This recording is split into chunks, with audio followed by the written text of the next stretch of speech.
Chapter 276. Daby Mountain, Demonic Wind Cave. Yunjioge looked at the dark tomb and expressionlessly asked Zishang, "This is the method you came up with?" "That's right." Zishang nodded. It wasn't easy for him to find such an old tomb. "Do you think I look like a man?" Yunjioge was speechless. She thought Zishang really came up with a good idea, but it was just a dirty trick. He said that she would pretend to be a youth that entered the cave by mistake and he would pretend to be a 1,000-year-old corpse to pester her. This way, they could enter Een Corpse sect. Did he think Een Corpse sect people were stupid? No matter how flat her chest was, she was still a woman. "Eat this illusion grass and you'll become a man." Zishang took out a spirit grass that emitted moonlight. This is the illusion grass that can change one's appearance after eating it. Even a great spirit master can't see through it. Yunjioge heard that this grass was extinct and didn't expect Zishang to be able to find it. The spirit grass was milky white and only the size of a thumb. The hazy light it emitted was very strong.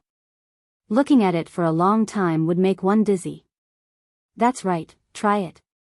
Zishang handed it to Yunjioge. Yunjioge swallowed the illusion grass. She didn't feel anything special, but when she looked in the mirror, she found that she had become very masculine. Her chest was flat and her throat was protruding. She was just short of growing a nipple. Her face was changed by the poison and was completely different from before. Adding on her gender, even Mother Qing wouldn't be able to recognize her if she stood in front of her. "What about you?" Yunjioge looked at Zishang. Even if he didn't look human, he didn't look like a 1,000-year-old corpse. "That's easy." Zishang's body flashed and his appearance immediately changed. When he was a Yao, he had silver hair and purple eyes. When he was a human, he had black hair and black eyes. Now that he was a corpse, his body immediately emitted a thick death aura. His hair and eyes turned gray. His eyes were gray and extremely faint, looking especially eerie and strange without any emotion or humanity. A faint red appeared between his eyebrows. It looked like a drop of blood or a bloody eye. Looking at it made people tremble, but they couldn't help but look a few more times. Because Zishang, who had turned into a 1,000-year-old corpse, was still very beautiful. "I say, can't you be a little more low-key?" He was still so beautiful even after turning into an old corpse. He must have done it on purpose. "I, the Supreme Overlord, am already very low profile. There was nothing that could be done about it. My appearance is too high. No matter how I try to lower it, I will still be more beautiful than a mortal." Yunjioge was helpless against Zishang's shameless behavior. He could only ask, "What should we do next?" "There's a corpse driver called Shirley near the Daby Mountains. He's an outer sect disciple of the corpse sect. When he finds us, he'll naturally introduce you to the corpse sect." Zishang had already planned this. Although the Een Corpse sect's requirements for accepting disciples were very low, it was not that easy to enter the core.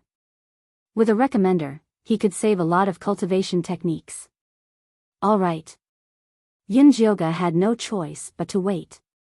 Daby Mountain, Blackwater Stronghold. There were only a dozen or so families in this stronghold, and all of them specialized in the business of driving corpses. The chief of the stronghold was called Shirley. During this period of time, the villagers often reported to Shirley that something always happened when they drove the zombies through the demonic wind cave. Many of the walking corpses would suddenly kneel on the ground and refuse to move. The demonic wind cave was famous for being a place with heavy Een energy within a radius of 100 miles. Shirley had explored this place before and discovered a very ancient tomb. There were many pits set up for the living in the surroundings. The owner of the tomb had already turned into a broken skeleton and was not suitable for refining corpses, so he did not pay attention to it. But now that such a strange thing had happened, something must have gone wrong. That night, after midnight, Shirley secretly went to the demonic wind cave. He saw that the Een energy at the entrance of the cave was black. When the wind blew past, it sounded like the wailing of ghosts and the howling of wolves. A timid person would be scared to death. Ian Shirley cautiously followed the tunnel into the tomb. The deeper he went, the thicker the death energy became. In the end, he discovered that it was as thick as ink. But amidst this thick aura of death, there was a faint fragrance. Ian Shirley's eyes instantly lit up. This fragrance was the smell of a top-grade living corpse. Could there be a corpse king here? He instantly became extremely excited.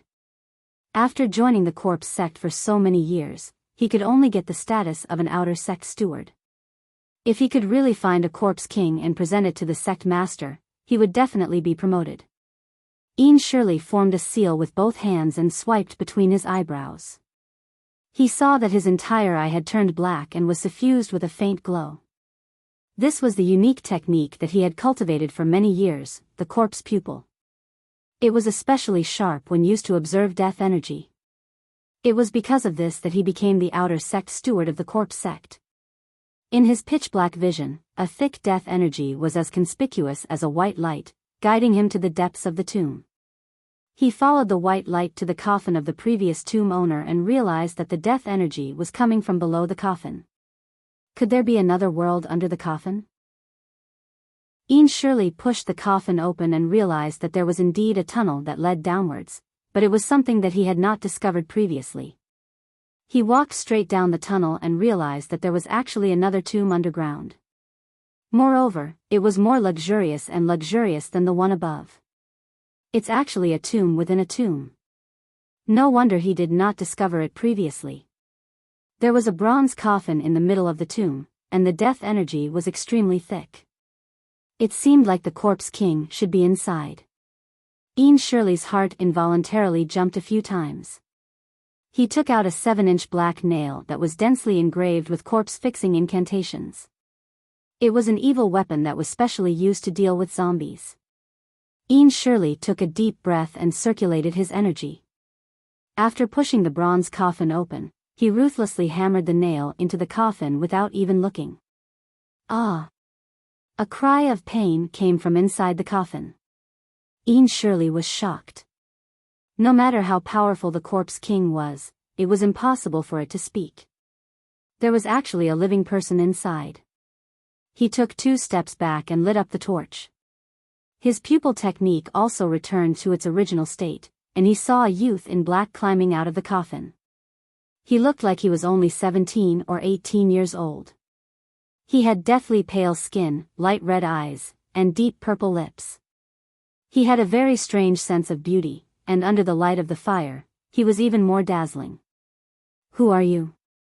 Why did you nail me? Yun Jyoga looked at the ordinary-looking middle-aged uncle in front of him and questioned him fiercely. They had agreed to accept disciples, but why did they nail him?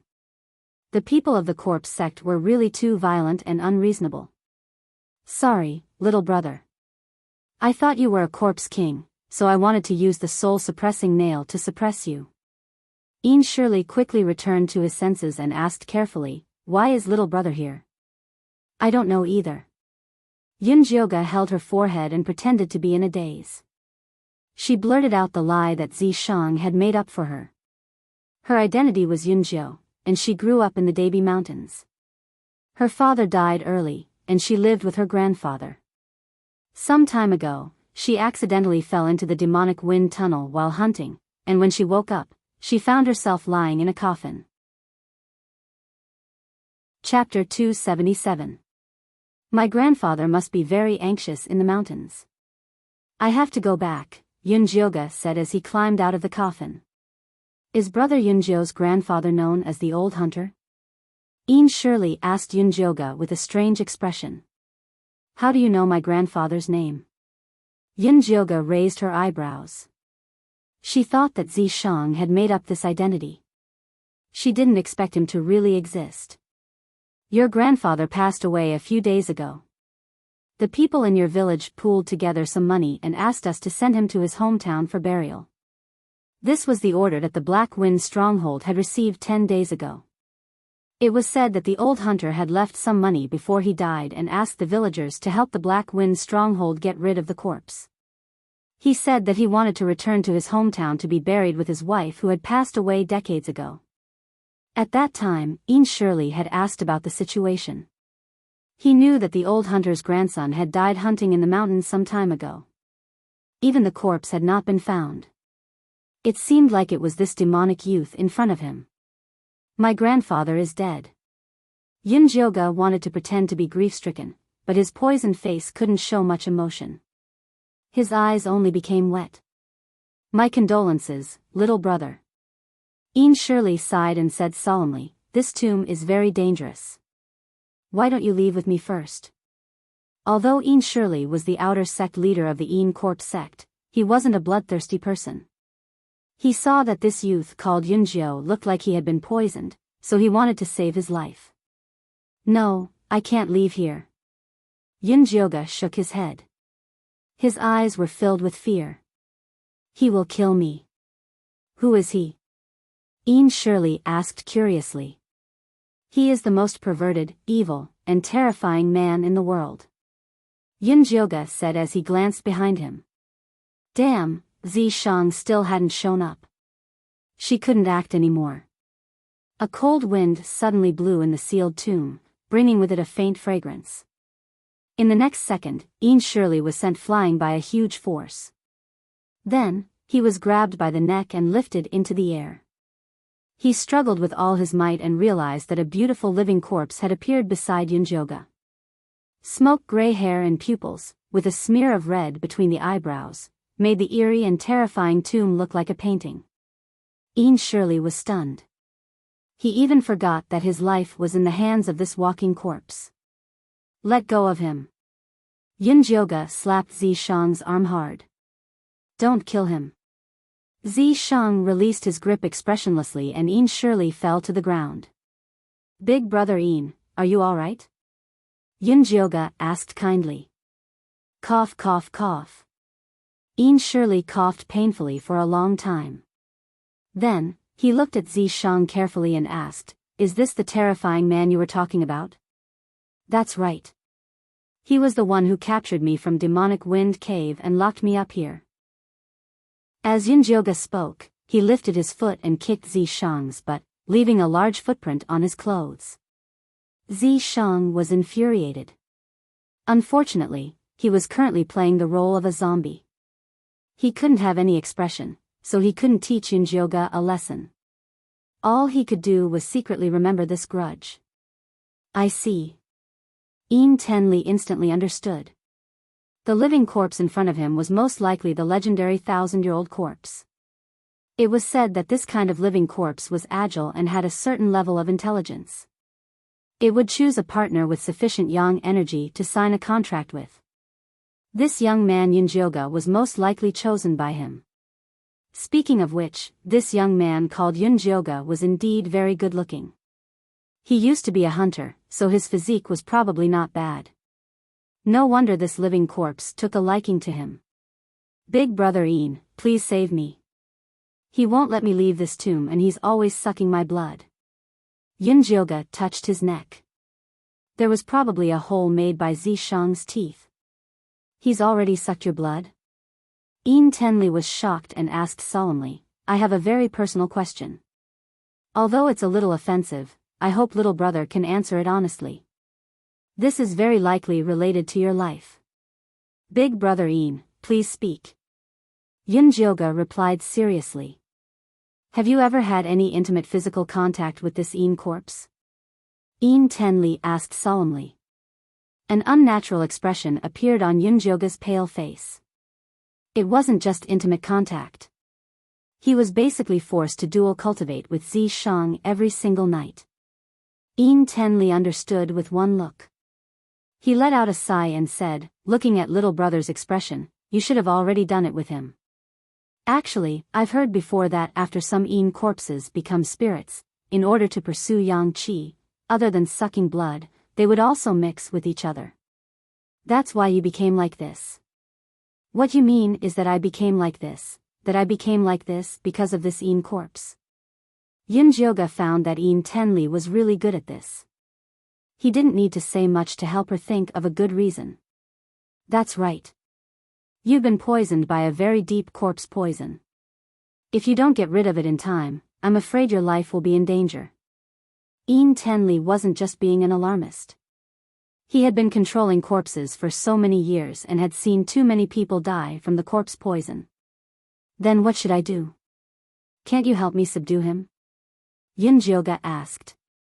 Little brother, this corpse has already become a spirit. Moreover, you already have a blood contract with him. He has already recognized you, so I'm afraid I can't subdue him. Enchanting said with pity. He was also very envious of this living corpse. It was a pity that a living corpse with a blood contract had a strong possessiveness towards its contractor. Even if he killed Yunjioga, he wouldn't be able to obtain this living corpse. Instead, he would be chased to the end. Then I can only wait for death like this? Yunjioga shouted in her heart. Hurry up and introduce me to the corpse sect. That's not it. There are so many cultivation techniques in this world, but there is a cultivation technique that can restrain corpses. It is the cultivation technique of the corpse sect, one of the 5 great evil sections. Old brother happens to be the outer sect steward of the corpse sect. If little brother wants to go, I can introduce you to the sect. As long as you learn our sect's profound cultivation technique, you will definitely be able to suppress the corpse poison and live for 100 years. Enchanting was very confident in this. No matter what this little brother's talent was, just the fact that he had this kind of corpse meant that he was destined to be an amazing person. Corpse sect, that sounds too strange. Yunjioga acted as if she didn't understand the world and was very hesitant. Little brother, it's not that old brother is laughing at you, but I'm afraid that your current experience is even stranger than the corpse sect. Enchanting bitterly laughed. Even in the corpse sect, it was very rare for someone to be raped by a 1,000-year-old monk, and to be treated as a wife. Old brother is right. Then please introduce me. Yunjioga acted as if he was trying everything in a desperate situation. If that's the case, then I will first teach brother Yunjioga a method to control corpses. Bring this living corpse and follow me down the mountain. We can discuss this further. Enchanting asked Yunjioga to drip a drop of blood on Zishang's forehead and communicate with him so that he would cooperate. Before Yunjioga came, he had also studied some cultivation techniques related to controlling corpses. He knew that Enchanting's method was very correct, so he did as he was told. After Zishang sucked Yunjioga's blood, he put on an obedient look and obediently followed her down the mountain. Chapter 278. In the Black Wind stronghold, there were very few people in the day, so the corpse controllers were all resting in their homes. In the middle of the stronghold was a green-tiled and red brick courtyard. This was the home of the stronghold master, Shirley. Brother Yunjio doesn't need to be polite, just treat it like your own home. Shirley warmly welcomed Yunjioga into his home. Yunjioga entered the courtyard and smelled a faint corpse aura coming from inside. Ah May, I'm back. Shirley shouted towards the house. The red wooden door opened and a young woman wearing a red buffalo dress walked out. She was around 20 years old with an oval face and willow leaf-shaped eyebrows.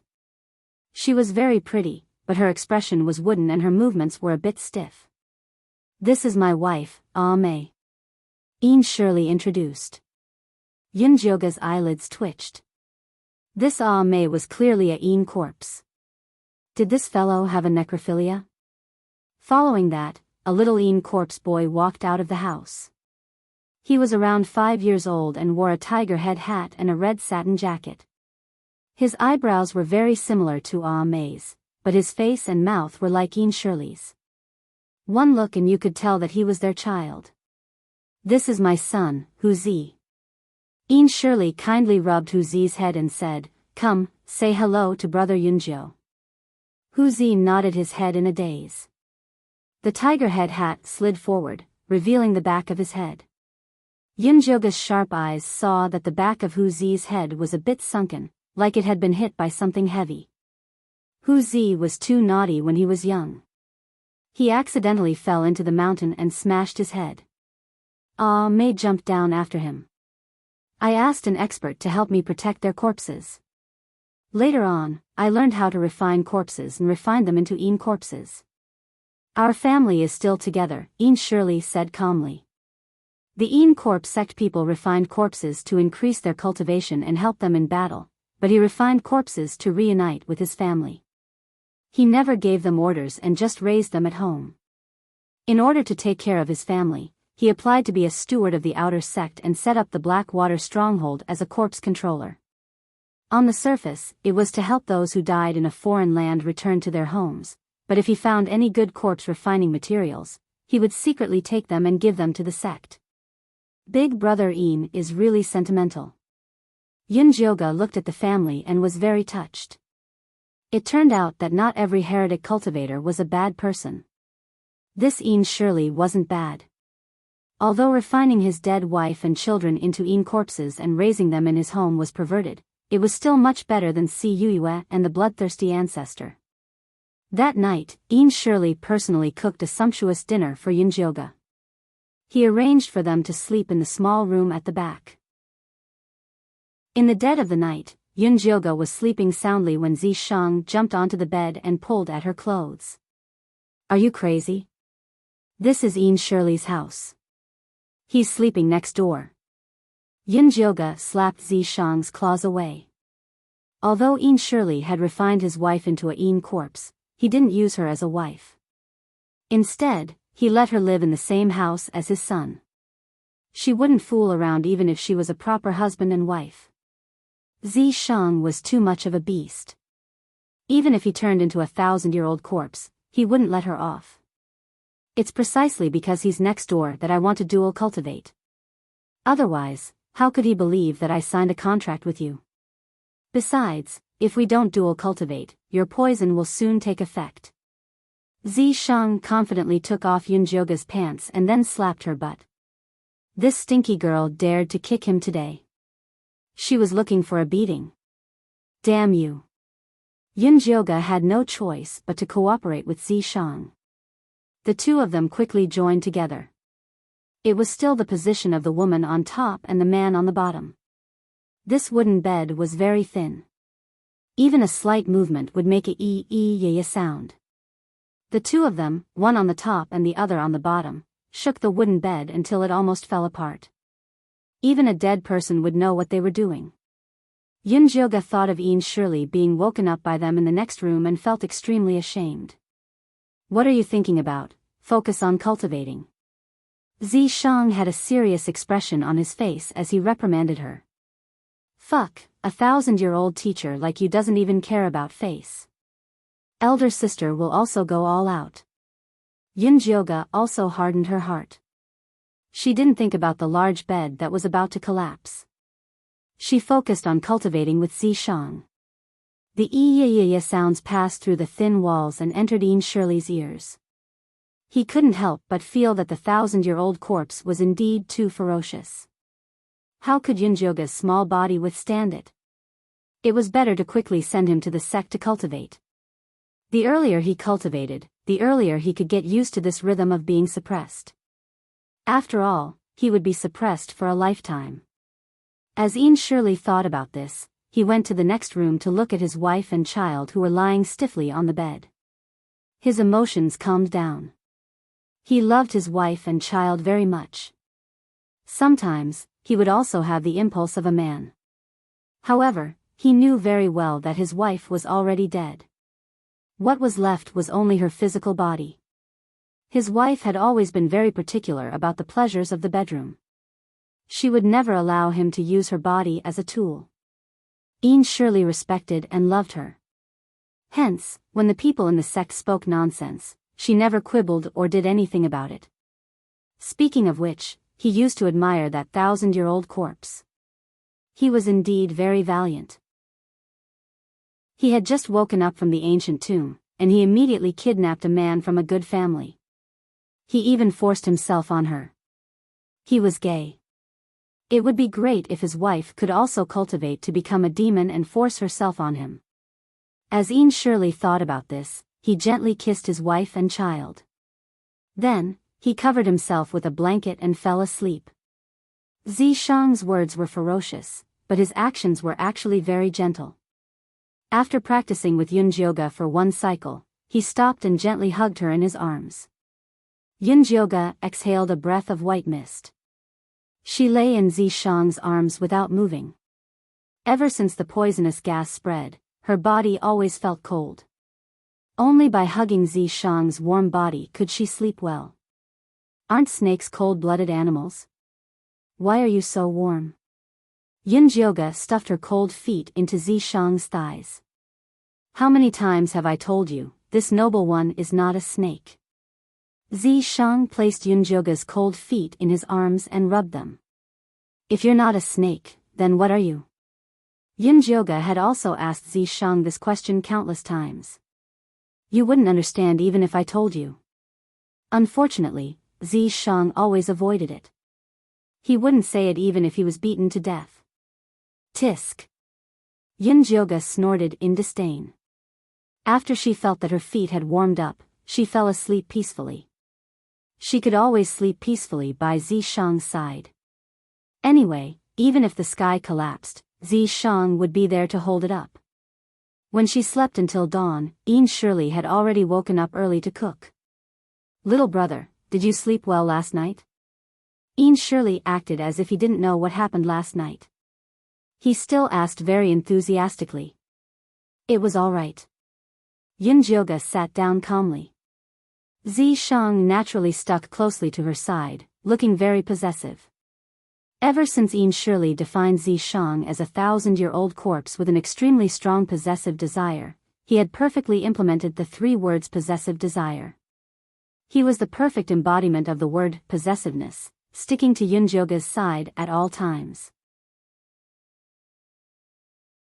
Chapter 279. Yunjioga could tell that this was probably one of the reasons why Zishang wanted her to go to corpse sect. In the past, he was either sleeping in the imprint or kept a low profile when she asked him to. He probably couldn't hold it in anymore. Now that he found a chance to be by her side openly, he was probably bubbling with happiness. Shirley looked at Zishang and sighed in his heart again. A 1,000-year-old corpse was indeed different. Its actions were like a living person. Apart from the lack of life and vitality, it was no different from a real person. It would definitely shock people when she went to corpse sect. Brother Yunjio, there are 10 days left before corpse sect accepts disciples. Take this token and you can directly participate in the entrance trial. As long as there are no accidents, it won't be a problem for you to enter the outer sect. Shirley took out a black token with a skull carved on it from his bosom. This token was a good thing. Not only could it prevent Yunjioga from being questioned and harassed by corpse sect, it also gave her a 90% chance to directly enter the outer sect as a disciple. Thank you, Brother Een. Yunjioga took the token and felt that she already had half a foot in corpse sect. We will be in the same sect in the future. When you become rich, don't forget me. Shirley said with a smile. He thought very highly of Yunjio. Of course. Yunjioga had a good impression of this Shirley. Brother Yunjio, although you are talented in corpse control and have such a powerful 1,000-year-old corpse by your side, it won't be difficult for you to enter the inner sect. However, I still suggest that you don't let him out when you participate in the outer sect selection. It'll be better to start as an outer sect disciple. This was Shirley's experience. Although Yunjio had a 1,000-year-old corpse, he didn't have any cultivation and was poisoned. If he attracted the jealousy of others, they might want to kill him before he matured. Okay, I'll listen to Brother Een. Yunjioga originally planned to start as a low-level disciple. She entered corpse sect with her identity hidden. It wasn't good for her to be in the limelight. Starting as an outer sect disciple was also a good way to find out the ins and outs of corpse sect. She really wanted to know how Su Junqing was doing in corpse sect and whose disciple Si Yuiwei was. Speaking of which, Zishang had beaten the demon corpse and Si Yuiwei half to death last time. He wondered if they had successfully returned to the Een corpse sect. It would have been great if they had died on the way. Yunjioga's wish was beautiful, but it was a pity that reality did not go as he wished. Although the Een corpse had lost 2 arms and his cultivation had dropped, he still successfully brought Si Yue back to the Een Corp's sex enemy mountain. Outside Cho Sen's cave. Third disciple Jin Yanwei stared in shock at the demon corpse with its broken arms and the unconscious Si Yue on the ground. This demon corpse was a top-quality Een corpse that his master had carefully refined for many years.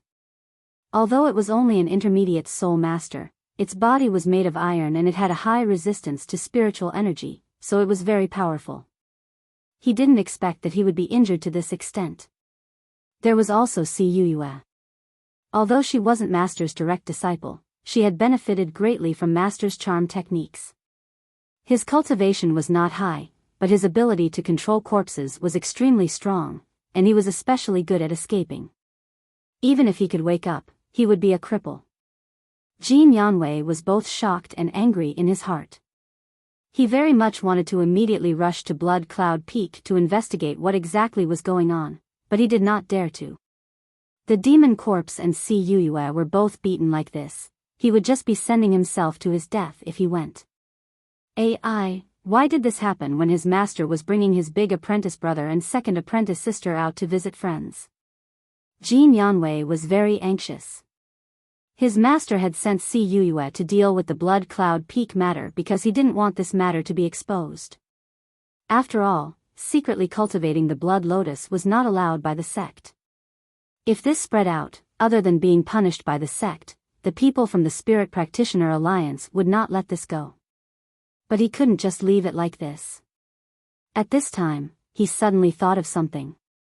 A few days ago, there was a man named Su Junqing who entered the outer sect with Si Yue's token. Perhaps he knew something. Jin Yanwei immediately called over a young disciple and had him go to the outer sect to find Su Junqing. The young disciple quickly came back and reported, "Senior apprentice brother Jin, Su Junqing is no longer in the outer sect." Then where did he go? Jin Yanwei was shocked. Did he run away? I heard that Su Junqing was recognized by Elder Mo Hua and was accepted as an inner sect disciple. The young disciple said with a look of disdain.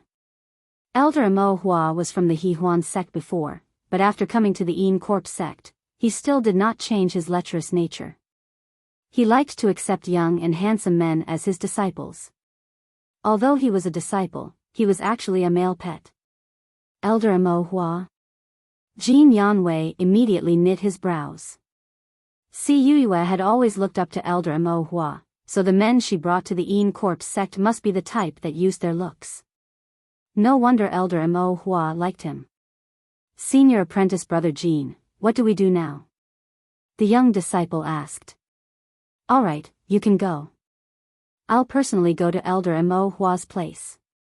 Jin Yanwei was Cho Sen's third direct disciple, so he had a higher status than Su Junqing, who was a male pet.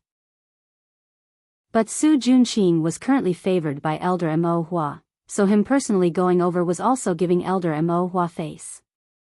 Jin Yanwei personally went to Ink Flower Peak, but he heard that Su Junqing was in closed-door cultivation refining his Een corpse. Didn't junior apprentice brother Su just enter the sect a few days ago? How did he find his own Een corpse? Jin Yanwei asked the disciple guarding the gate in surprise. Een Corp's sect disciples were very particular about refining their Een corpses. Not only did they have to match their own 5 elements, they also had to have a special ability to use the Een corpse to its fullest potential. Many disciples couldn't find a suitable corpse even after entering the sect for several years, so they would rather not refine it. This Su Junqing wouldn't be randomly refining it in order to quickly master his cultivation technique, right? Senior apprentice brother Su brought a Een spirit Tao body woman that matches his 5 elements. The Ink Flower Peak disciple said in an envious voice. He still hadn't found a suitable Een corpse for himself. This brat is quite lucky. Jin Yanwei muttered and then said to the disciple, when junior apprentice brother Su comes out, let me know. He didn't have time to guard this place, he had to first report the situation of Blood Cloud Peak to his master. Jin Yanwei quickly left, but he didn't know that Su Junqing had just finished refining. He was already at the gate, but after hearing his words, he turned back. Su Junxing turned his head to look at the beautiful red-clothed Yin corpse sitting next to him. His palm gently stroked her white and tender skin, his eyes filled with a crazy love. Yin Ji, the first time I saw you, I knew that you were my destined woman. Sure enough, you and I are a match made in heaven. I know that Yi Yu is your only family and you've always loved him. Wait for me to find him and let him be your companion, alright? Chapter 280. Yi Yunji sat there woodenly, her pair of beautiful eyes had long lost the light of life. When Su Junxing brought Yi Yunji to Yin Corpse sect, he did not expect her to have a Yin spirit Dao body. Yi Yu and Yi Yunji were biological siblings, he also had a red mole between his eyebrows, and his talent was better than Yi Yunji's, maybe he also had a special physique. If he could also refine him into a Yin Corpse, he would definitely have a place in Yin Corpse sect. This way, he would not have to worry about Elder Mo Hua getting tired of him and not having a backer. Su Junxing thought of the glorious days in the future and became excited, wishing he could immediately capture Yi Yu. But he quickly suppressed this thought. From Jin Yanwei's tone, Si Yue seemed to have encountered something big, and he was afraid it would implicate him. In another 10 days, Yin Corpse sect would widely accept disciples. At that time, he and Elder Mo Hua would take an errand and hide for a while. 10 days later, Yin Corpse sect would open their doors and start accepting disciples. Every year at this time, Yin Corpse sect would choose disciples. The threshold to enter was very low, one only needed to be able to recognize words and chant the corpse-controlling arts.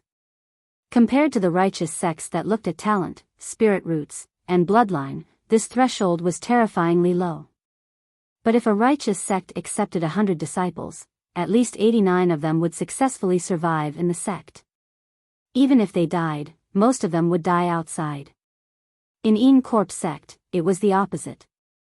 Out of 1,000 disciples, at most 90 would survive, the rest would die in the sect's battles. It could be imagined how cruel the competition was. Yin Shirley had specially told Yun Jioga about this. A merciful person could not become a disciple of an evil sect. Yun Jioga expressed her understanding. As a righteous person, she disguised herself as a corpse-poison youth to enter the demonic sect. If she met those vicious people, she would naturally kill them if she could, getting rid of a scourge for the people. Yun Jioga followed Yin Shirley's directions to the foot of Yin Corpse sect, and saw a large crowd of people crowding there to register. Damn, was being an evil cultivator so popular these days? This area of 1,000 miles is Yin Corpse sect's territory. If you want to cultivate, you can only come here. Zi Shang followed Yun Jioga invisibly and transmitted his voice. Yun Jioga thought of a saying, barren mountains and unruly rivers produce unruly people. This Yin Corpse sect was surrounded by deep mountains and forests, with very little fertile land. The commoners probably did not have a good life. When the days really couldn't go on, there was no other way out but to become an evil cultivator. In the center of the crowd was a circle of blood-red tables and chairs. Behind them stood 4 men and 4 women. They were registering the people who had come to register. There was a red form on each table. Those who wanted to sign up had to fill in their names, ages, places of origin, spiritual roots, and other information. Finally, they would sign their names and leave their blood stamp on it. The Yin Corpse sect can use this blood mark to verify whether your information is true or not. Yun Jioga didn't need to fill in the form. He just needed to drip his blood on the token that Yin Shirley had given him. She took the token and walked directly to the blood-red table. Behind the table stood a woman in her early 30s. Other than the Yin Corpse sect skeleton mark on her chest, there was also a small black flower, which meant that she was Elder Mo Hua's disciple. Her eyebrows were slender, and the corners of her eyes were raised. There was a black mole under her eye. She could be considered pretty, but she didn't look very decent. Blackwater Strongholds Yin Shirley recommended me. Yun Jioga handed over the token. The female disciple took the token and glanced at it. Then, she looked at Yun Jioga. Her gaze looked like she was raping her. This was the first time in Yun Jioga's life that a woman looked at her. However, her poisoned face didn't show any expression. What's the name of this handsome little man? The female disciple's eyes were curved, and she smiled very lewdly. This handsome little man was really not bad. Just looking at him made one's heart itch. Yunjiu. Yunjioga replied calmly. Yunjiu, is it? Take this token and walk straight in. That's the place where the outer sect disciples test. When the female disciple returned the token to Yunjioga, she even used her pinky to hook Yunjioga's palm. She said ambiguously, if you don't pass, come back and find Big Sister. Big Sister will think of a way for you. Yunjioga took the token expressionlessly. Then, she walked along the path at the side and walked inside. After walking for a long time, she could still feel the female disciple's gaze following her like a shadow. It was as if she wanted to eat her up. Little Jioga is very popular. Zi Shang was still gloating at the side. This is the reason why you wanted me to pretend to be a man, right? Yunjioga had already experienced the degree of openness between men and women in the En Corpse sect from the female disciple just now. If the female disciple was already so thirsty, then there was no need to say about the male disciple. If she entered as a female, she would probably be surrounded by perverts. All of them would want to sleep with her. That's right. Zi Shang admitted very straightforwardly. Seeing Yunjioga being teased by the demonic woman was very interesting. However, if she was teased by the demonic man, he was afraid that he would not be able to control himself and kill her. You win. Yunjioga was also convinced by Zi Shang. When Yunjioga arrived at the outer sect disciples' test field, she saw that there were already many people standing on the empty ground. There were about 100 people. There were men, women, old and young. Many of them were wearing strange clothes. With one look, she could tell that they were not good people. When they saw her enter, many people looked at her with obscure gazes. Even among these strange people, her bewitching appearance was very outstanding. Big Sister, did that guy eat something wrong? Why is he so handsome? A lively and cute voice sounded. Yunjioga turned her head and saw a pair of beautiful twin sisters standing there. Although they only looked to be 15 or 16 years old, they were already quite charming. The older sister was called Lu Mei. She wore a dark red dress and had a beautiful appearance, faintly revealing her charm. The younger sister was called Lu Tian. She wore a light yellow dress and had the same appearance as the older sister. However, she appeared to be innocent and cute. The one who spoke just now was the younger sister. If little sister likes him, then let's go get to know him. Lu Mei also smiled and brought Lu Tian over to Yunjioga. Yunjioga, however, directly avoided them. She felt that she must have had some bad luck this year. Why were there women who liked her everywhere? She was clearly avoiding them and did not give the two sisters any face. They were immediately put on the spot. Big Sister, does he hate us? Lu Tian was suddenly on the verge of tears and looked pitifully at Lu Mei. Probably because he looks down on us vulgar people. Lu Mei also sighed. When the two sisters put on this appearance, a few pursuers immediately wanted to stand up for them. Hey, kid, what do you mean? An arrogant and despotic short man walked toward Yunjioga and said arrogantly, if you know what's good for you, then apologize to little sister Lu Clan. Otherwise, I will beat you until you lie down. Yunjioga instantly felt that everyone was staring at her. If she showed weakness here, she would immediately be drowned by the wolves. This was the survival law of the evil sections. Chapter 281. Although Yunjioga had already lost her spiritual power, these three hooligans were still not a problem. She flicked her finger and the colorless and odorless black wind powder floated onto the short strong man's body. The short strong man's body trembled and he knelt on the ground in fear. What did you do to me? The short strong man desperately scratched the itch, leaving red marks on his arm, but he did not feel anything. Nothing, I just gave you some itching powder. If there is no antidote, you will probably die from the itch. Yunjioga said expressionlessly. Lord, this lowly one had eyes but did not recognize Mount Tai. Please spare my dog life. The short strong man was also flexible and immediately begged for mercy while crying. The surrounding people all looked at this and the unfriendly gazes immediately decreased a lot. The Lu sisters were even more speechless.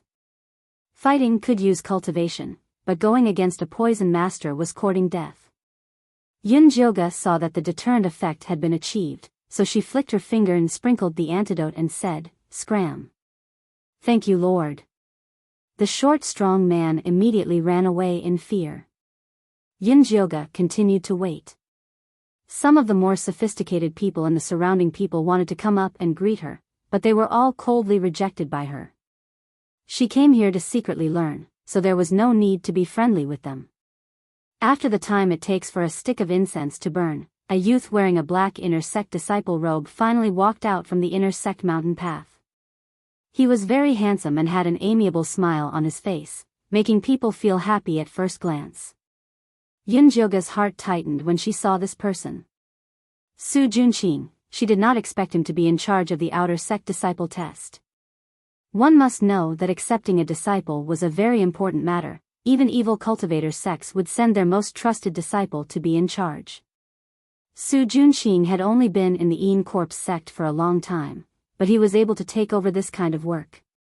This meant that he was doing very well here. Everyone, I am Su Junqing, in charge of this outer sect disciple test. This test's topic is bone picking. Su Junqing said a few words, then directly announced the content of the test. The content of the test was very simple. It was to go to the mass grave and find a skeleton that they thought had the most spirituality. The stronger the spirituality of the skeleton they found, the better the treatment they would receive in the sect in the future. Other than corpse control, our Corps sect also has all kinds of puppet techniques. Among them, refining bones is the most common. Bones are the foundation of the human body. First learn the bone refining technique, then you can refine corpses. Picking bones is also a very common practice for Corps sect outer disciples, so everyone must work hard. Su Junqing kindly explained. Senior, none of us have learned the art of looking at bones.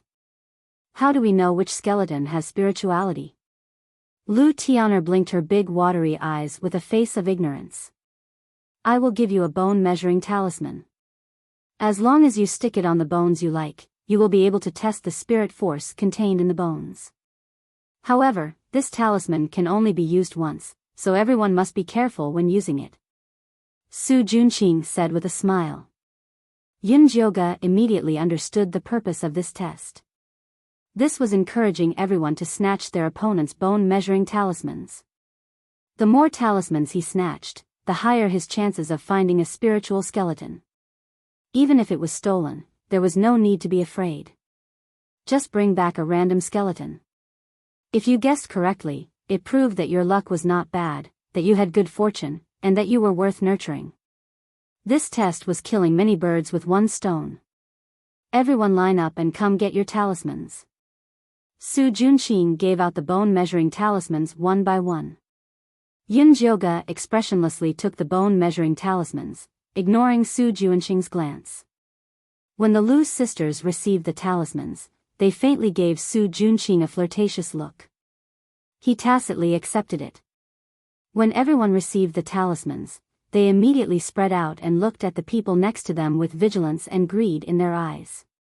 Big sister, the mass grave is very gloomy, I'm scared. Lu Tian'er pulled Lu Meier's sleeve and pitifully said. Don't be afraid, you'll get used to it. Lu Meier comforted her little sister, but her face was a bit pale. Beauties, don't be afraid, I'll protect you.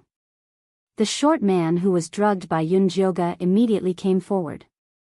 Then there were a few men who were interested in the Lu sisters, fighting to be the flower protectors.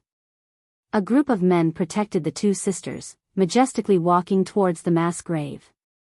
Yunjioga looked at them and chose the opposite direction. She had just revealed her poison attack, so no one dared to have any ideas about her talismans. She also had no interest in stealing from others. Yunjioga directly arrived at the mass grave. Although the sun was still hanging in the sky, the mass grave was filled with Yin energy. Gray fog shrouded the sky, the ground was filled with eerie white bones, and one could even see ghost flames floating in the air. There aren't any spiritual corpses outside, we have to go inside. Zishang said in Yunjioga's ear. Then let's go. Yunjioga just wanted to find a random set of corpses to complete her task. The fog in the depths of the mass grave was even thicker, completely blocking out the sunlight, and a cold and damp air rose from the ground. Yunjioga was originally a bit afraid of the cold, and now she felt like she was soaking in ice water. She ate 2 warm yang pills, and only then did she feel a bit better. Bear with it a bit more, you'll be fine after you practice the Yin corpse sex cultivation method. Zishang comforted from the side. Yin corpse sect mainly controlled corpses, but the Yin energy of the corpses was too thick, and the corrosive power was very strong after being together for a long time. Yin corpse sex cultivation method was to convert the Yin energy into spiritual energy, reducing the damage to the body, and it was very suitable for Yunjioga's current situation. I'm fine. Yunjioga was used to the cold. What she was not used to was that her dantian was now empty, and without spiritual energy, she could not open her spiritual eye. It was very difficult to find corpses with spiritual energy just by relying on that talisman. It was easy to rely on Zishang, but Yunjioga did not want to rely on him until the very last moment, so she decided to try it herself. The white bones on the ground were very messy, and Yunjioga did not find a complete set of bones after walking 1 round, but she was not willing to dig up the grave. At this moment, the treasure-seeking scorpion suddenly popped out from Zishang's bag, and called out to Yunjioga, "Master, there's a treasure." "What treasure?" Yunjioga looked at the treasure-seeking scorpion in surprise, and almost forgot about it. "I smell a very fragrant smell." The treasure-seeking scorpion jumped down impatiently. It circled around the mass grave with its fat tail needle, and finally stopped in front of a withered old locust tree. The old locust tree was very big, and it needed 3 people to encircle it. The leaves were withered, and the branches were grayish-white, as though it was half dead. The treasure-seeking scorpion circled around the old locust tree a few times, and then burrowed into the ground. After a moment, it popped out, and said with certainty, "The treasure is underneath. Dig it." Yunjioga looked at Zishang. She did not have any spiritual energy, and did not have any tools, so she could only rely on Zishang for this kind of hard work. Zishang did not refuse, and half squatted on the ground, and placed his palm under the big locust tree. The brown soil, along with the broken bones, retreated to the side, and revealed an incomparably thick grayish-white tree root, which looked like a small coffin. Chapter 282. Zishang's fingernails extended and cut a hole on the tree root. Gray Yin Qi spewed out and fog filled the air. Yunjioga waved his palm to get rid of the fog and saw that the Yin Qi in the center of the tree root was as thick as water. A small gray corpse was curled up inside like a baby. It looked like a 3 or 4-year-old child. Although its bones were like a human's, its head was like a monkey's. Profound Yin white bone monkey. Zishang raised his eyebrows and looked at Yunjioga in admiration. "You're really lucky. This profound Yin white bone monkey is condensed from extreme Yin energy. If you refine it into a puppet and keep it by your side, it will be extremely beneficial for cultivating the Yin corpse sex cultivation method." Yunjioga was currently in the outer sect. It was not suitable for a 1,000-year-old corpse like him to appear in front of people. Having a profound Yin white bone monkey puppet by his side would be of great help to him. "Fat Scorpion, good job." Yunjioga happily rewarded treasure-seeking Scorpion with 2 bottles of cherry pills. This fat Scorpion was always very helpful at crucial times. Zhi. Treasure-seeking Scorpion happily hugged the 2 bottles of cherry pills and climbed back into the cloth bag to find his wife. Yunjioga wanted to stick the bone-testing talisman on the monkey bone but was stopped by Zishang. this talisman has Su Junqing's divine sense on it. If he finds anything good, he will know immediately. Su Junqing is really despicable. Testing to become an outer sect disciple and still wants to get some benefits. I look down on him. Yunjioga muttered as she put away the profound white bone monkey. Then, she randomly found a white skeleton that looked good and stuck the bone testing talisman on it. The red bone testing talisman flashed with a faint white light. This meant that although this skeleton contained spiritual energy, it was very little. But no matter what, she had completed her mission.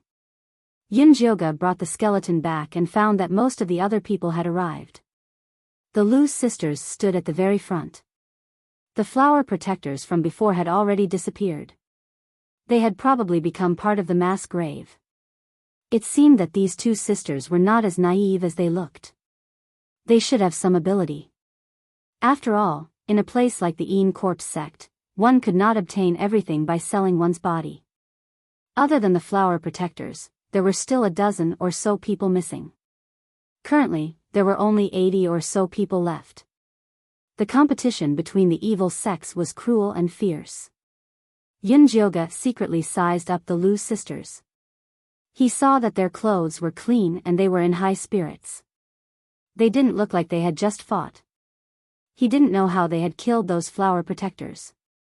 The white bones placed in front of the two sisters were very complete. The bones were pure white, and one could tell at a glance that it was rich in spiritual energy. Yunjioga silently placed the skeleton he had picked up on the table and waited for Su Junqing to inspect it. After Su Junqing swept out with his spiritual consciousness, he suddenly felt a little disappointed. Among these skeletons, only the bones brought back by the Lu sisters were filled with spiritual power. The others weren't high-grade goods. He had heard that there was a senior who was in charge of this test, and a disciple found a skeleton with profound spiritual power. Later, it was discovered that the disciple was born with dark pupils. That senior martial brother not only picked a good seedling for his mountain peak, but also obtained a good skeleton. It was really a big profit. He had heard of this matter, so he asked Elder Mo Hua for this task. He didn't expect that the harvest this time was really not that good. When Su Junqing thought of this, he couldn't help but glance at the Lu sisters and Yunjioga. He thought to himself, this pair of sisters is not bad, I can develop them. And that youth called Yunjio, Elder Mo Hua, should like this kind of appearance. Unfortunately, he's too young and looks like a virgin. He probably won't be able to satisfy Elder Mo Hua's desires. It's better to nurture him first. Yunjioga stood on the spot expressionlessly. Although Su Junqing's pimping gaze was hidden, she still noticed it. If it wasn't for the fact that the situation wasn't right, she really wanted to rush up and break his teeth so that she could interrogate him about Yi Yunji's whereabouts. Calm down. Zi Shang's voice came from beside her. This Corpse sect was after all a big evil sect. If she gave herself away, she could forget about staying here. Yunjioga was also very clear about this. She lowered her face and didn't look at Su Junqing anymore. The skeletons that everyone picked are not bad. The most outstanding are the two Lu sisters, and next is Yunjio's. After Su Junqing made his evaluation, he put all the skeletons into his own pocket. These talismans were all provided by the sect, so the spoils of war naturally belonged to the sect as well. It could be considered as one of the benefits for the disciples in charge of recruiting. The Lu sisters were ranked first, so they received a bottle of energy pills as a reward. Yunjioga received half a bottle, and the rest were counted by pills. After the rewards were distributed, many people's gazes turned to the Lu sisters and Yunjioga. They were filled with envy, jealousy, and hatred. Yunjioga chose to ignore them. After the Lu sisters thanked Su Junqing sweetly, they surrounded him and asked all sorts of questions to get close to him. It could be seen that Su Junqing was very fond of the two sisters. His smile was especially gentle and amiable. However, he was here to receive the outer sect disciples after all, so he didn't stick to the Lu sisters for too long. Soon, he talked about official business again. Congratulations on becoming the outer sect disciples of our Corp sect. This is your identity token. Everyone, drip your blood on it and make it your master later. Make sure to keep it safe. This not only represents your identity, but it will also be very useful in the future. Later, everyone will follow the map on this booklet and go to the logistics department to receive your benefits before finding a place to stay. Su Junqing gave everyone a palm-sized gray token and a yellow booklet. After saying a few words of encouragement, he left. Yunjioga let out a sigh of relief. This test was easier than she had imagined. It was all thanks to Een Shirley. Yunjioga opened the booklet and carefully looked through it. She had a preliminary understanding of the Corp sect situation. The Corp sect was built on a mountain range filled with energy. It extended for dozens of miles. The inner sect was divided into 4 mountain peaks. Other than the main peak, the Corp's peak, which was occupied by the sect master, the 3 elders each stood on a mountain peak. They were respectively Elder Cho Sen's enemy peak, Elder Ink Flower Peak, Elder White Bone Peak. The outer sect had 6 small mountain peaks. The main peak was where the Skill Teaching Hall, Mission Hall, Medicinal Pill Pavilion, and Weapon Refining Pavilion were located. The other 5 mountain peaks each had 1,000 disciples. They were arranged according to their numbers. Yunjioga was assigned to the second mountain peak. She followed the map on the booklet to the second mountain peak where the logistics department was distributed. She received the standard of an inner sect disciple. The Corp sect was worthy of being a large sect. Every disciple had a red storage bag, a set of gray disciple robes. There were 2 runes embroidered on the door, cleaning and deodorizing. A low grade 1 white bone spike. A low grade 1 corpse control bell. A basic entry cultivation technique. The storage bag space was very small. It was only the size of a cabinet. But it was already very good for a new disciple. The white bone spikes were 2 wide and 3 feet long. They were sharp and could be considered a good weapon. The corpse control bell was gray. Compared to the blood chi bell of the bloodthirsty ancestor, it was simply trash. It could just barely control the white bone spikes. It was still a bit difficult to use it to control corpses. Chapter 283. Yunjioga took the things and went to the small bungalow that the outer sect disciples lived in. The bungalow was quite big, but there were only old tables and chairs and a moldy smell. Yunjioga was quite satisfied with this. She was worried that she would have to share a room with a group of male disciples. Coincidentally, the Lu sisters lived next to Yunjioga and they even squeezed into the same bungalow. At this moment, the door of their room was closed and there was no sound. Who knew what they were doing inside? What's with that look? It's like a pervert who covets beauties. Zi Shang teased Yunjioga. TCH, if sister wants to covet someone, it's a pretty boy, okay? Yunjioga retracted her gaze from the Lu sisters' door. Pretty boy, are you talking about that? Zi Shang's gaze floated to the right. A fat boy walked out of the bungalow on the right. He wore the outer sect disciples' gray robes tightly and his body was round like a ball. May I ask for senior brother's name? My name is Jean Lin. We will be neighbors in the future. Please give me some pointers, senior brother. Little fatty Jean Lin grinned. There were 2 deep dimples on his chubby face, making him look very likable. Yunjioga ignored little fatty's greeting and closed the door with a bang.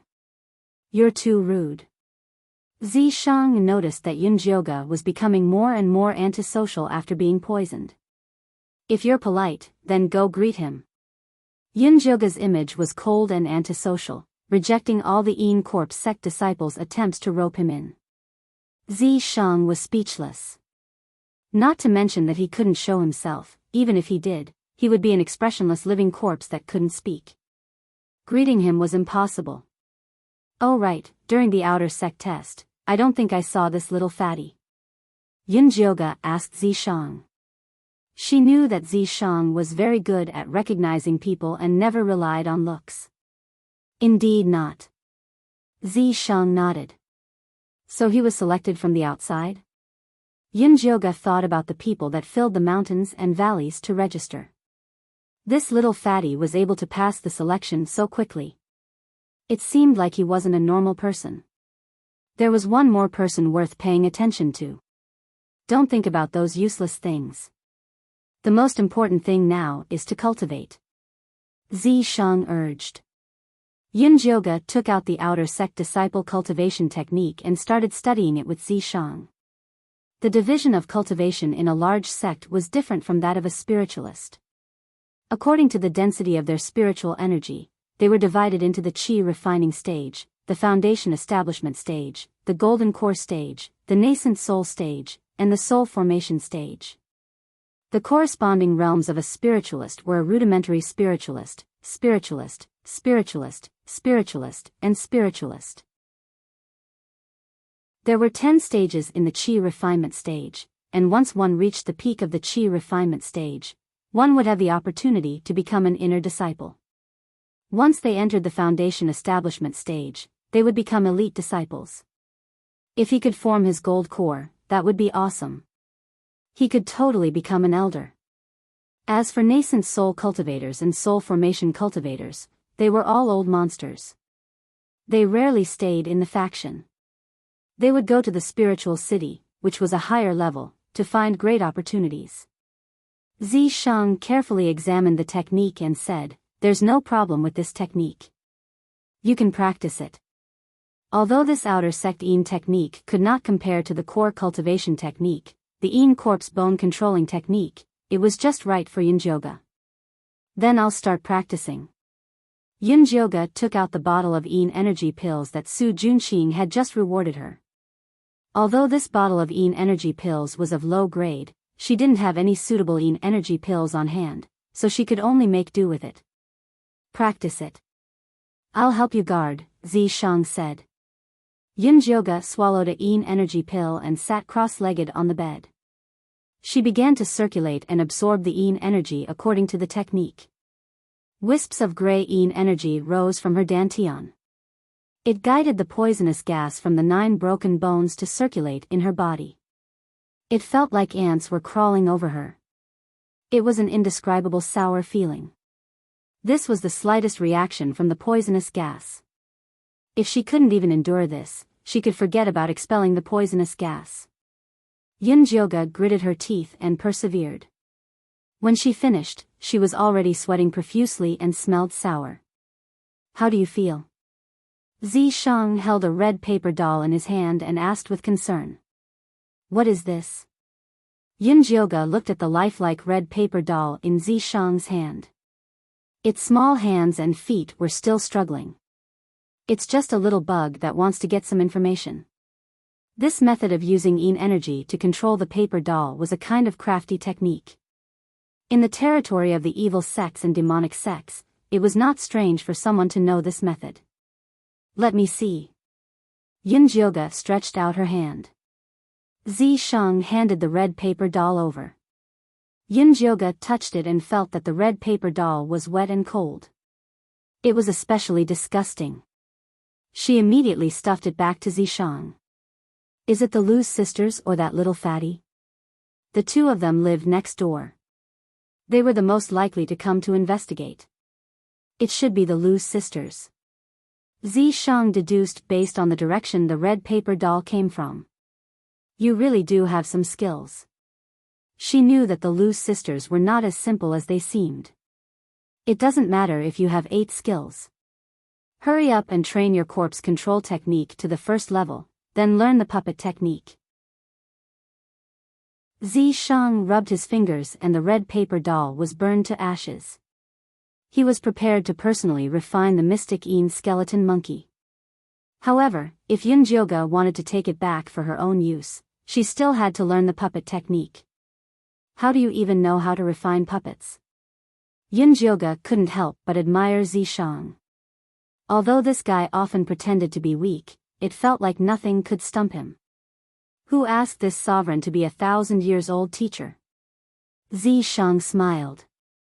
The longer he lived, the more he knew. You really are addicted to being wet. Yunjioga rolled her eyes. Tonight, you will know how powerful this old teacher is. Zishang winked ambiguously. Because it was not convenient to do it in the Een Corp sect, they only did it once every 3 days. The process was also very fast. It was just to prevent Yunjioga's dantian from exploding. Scram! Yunjioga didn't want to tease him. She took out the corpse control bell and prepared to test the white bone thorn. The great Tao of the world was the same. Controlling the corpse control bell was similar to controlling the lightning snake illusionary whip. Yunjioga quickly infused spirit energy into the corpse control bell. Then, she shook the bell. The runes on the white bone thorn lit up and slowly rose into the sky. Go! Yunjioga pointed at the broken table. The white bone thorn turned into a stream of light and pierced through, leaving a round hole on the wooden table. Although its power was far inferior to the lightning snake illusionary whip, it was still passable.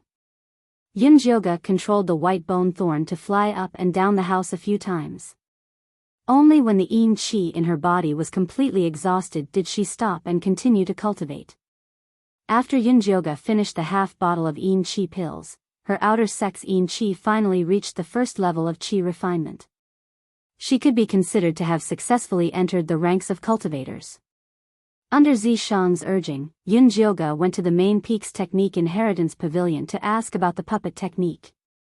The main peak was bustling with people coming and going. The technique inheritance pavilion was built in a very imposing manner. The stone door was 10 meters tall. It was very spacious inside, but it was not open to disciples. There was only a small window in the middle. A gray elder sat behind the window.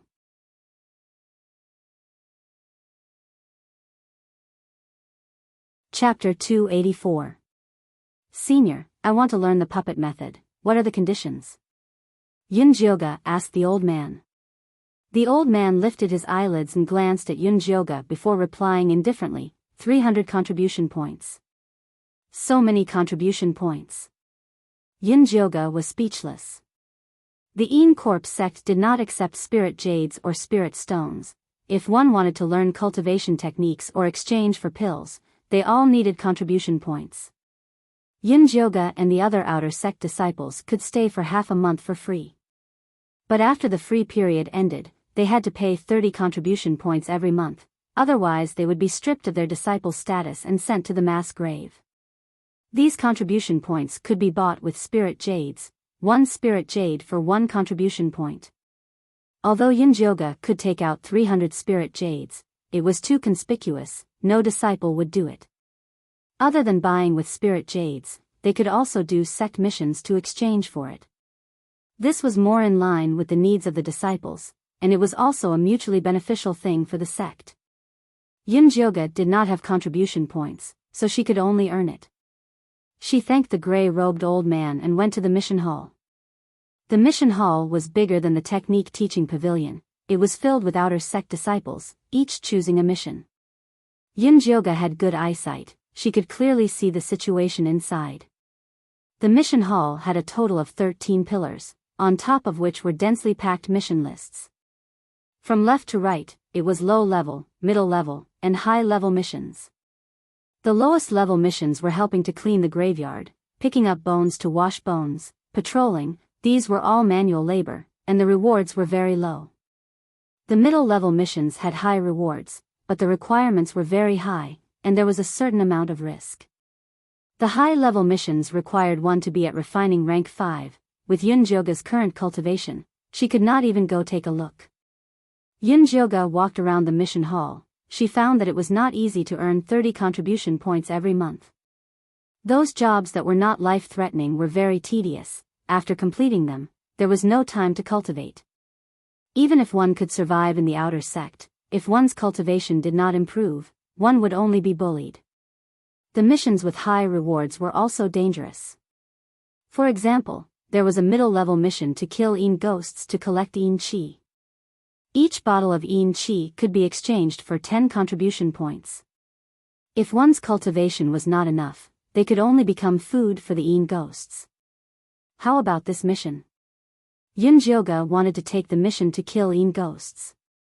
Whether it was refining pills or refining corpses, the Een corpse sect required a large amount of Een energy. Therefore, this task of killing Een ghosts and collecting Een chi was available every day, and it was also a task that outer disciples liked to do. It's too conspicuous for you to accept this mission right after advancing. Start with the lowest level mission and advance step by step. Zishang wanted to let Yunjioga familiarize himself with the Een corpse sect situation. Alright. Yunjioga accepted all the low-level quests on the quest list. Every day after she finished practicing, she would clean up the graveyard, pick up the bones, mop the ground, and clean the whole mountain. Although it was exhausting, he quickly familiarized himself with the Een corpse sect situation. She realized that not all of these outer sect disciples were evil people. The reason why they joined the Een corpse sect was because they grew up in the territory of the devil's sect. It couldn't be helped. You grew up in the territory of the demon sect. If you ran to a righteous sect, they wouldn't dare to put you in an important position.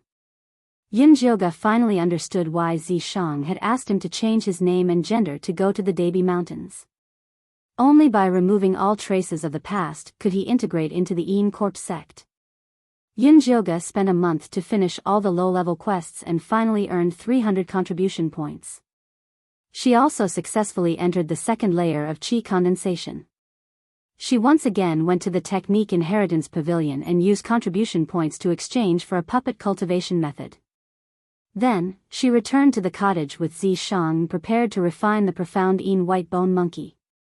The most important part of refining the profound Een white bone monkey was to create a talisman liquid with spiritual power.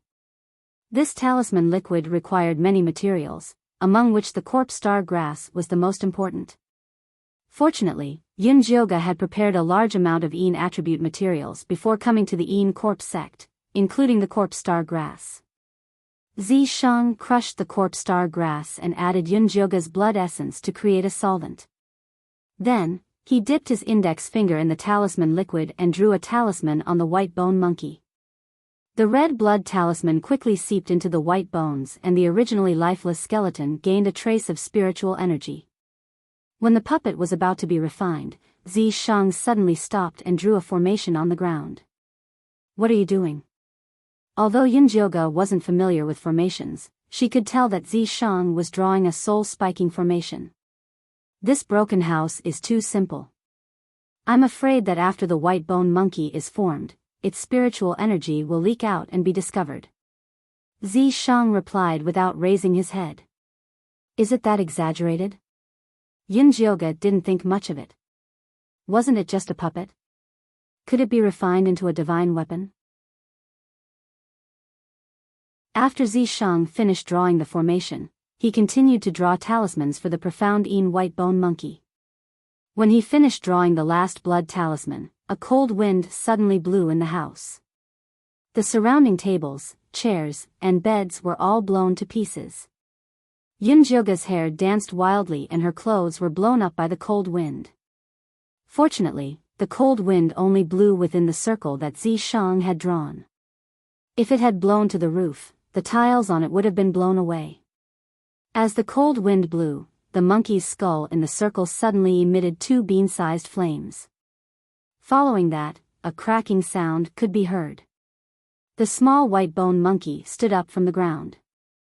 Its head was big and its body was small, just like a bean sprout.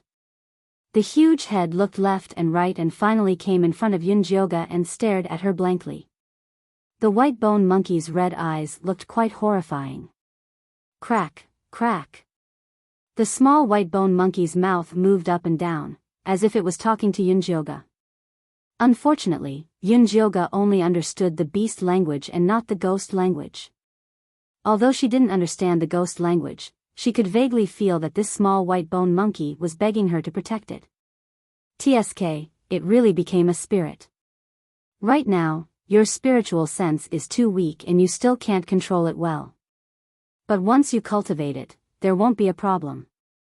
Zishang's white jade-like forehead was dripping with sweat and his handsome face had a trace of exhaustion. It could be seen that refining this profound white bone monkey was not easy. Are you all right? Yunjioga took out a handkerchief to wipe Zishang's sweat. I'm fine. Zishang shook his head and pointed at the profound white bone monkey. Keep it first. There's no place to put it. Although this white bone monkey was small, her broken storage bag couldn't fit it. Just let it disperse. Zishang ordered the white bone monkey, disperse. The profound white bone monkey automatically disintegrated, turning into a pile of bones that were neatly stacked. A small bag was enough to keep it.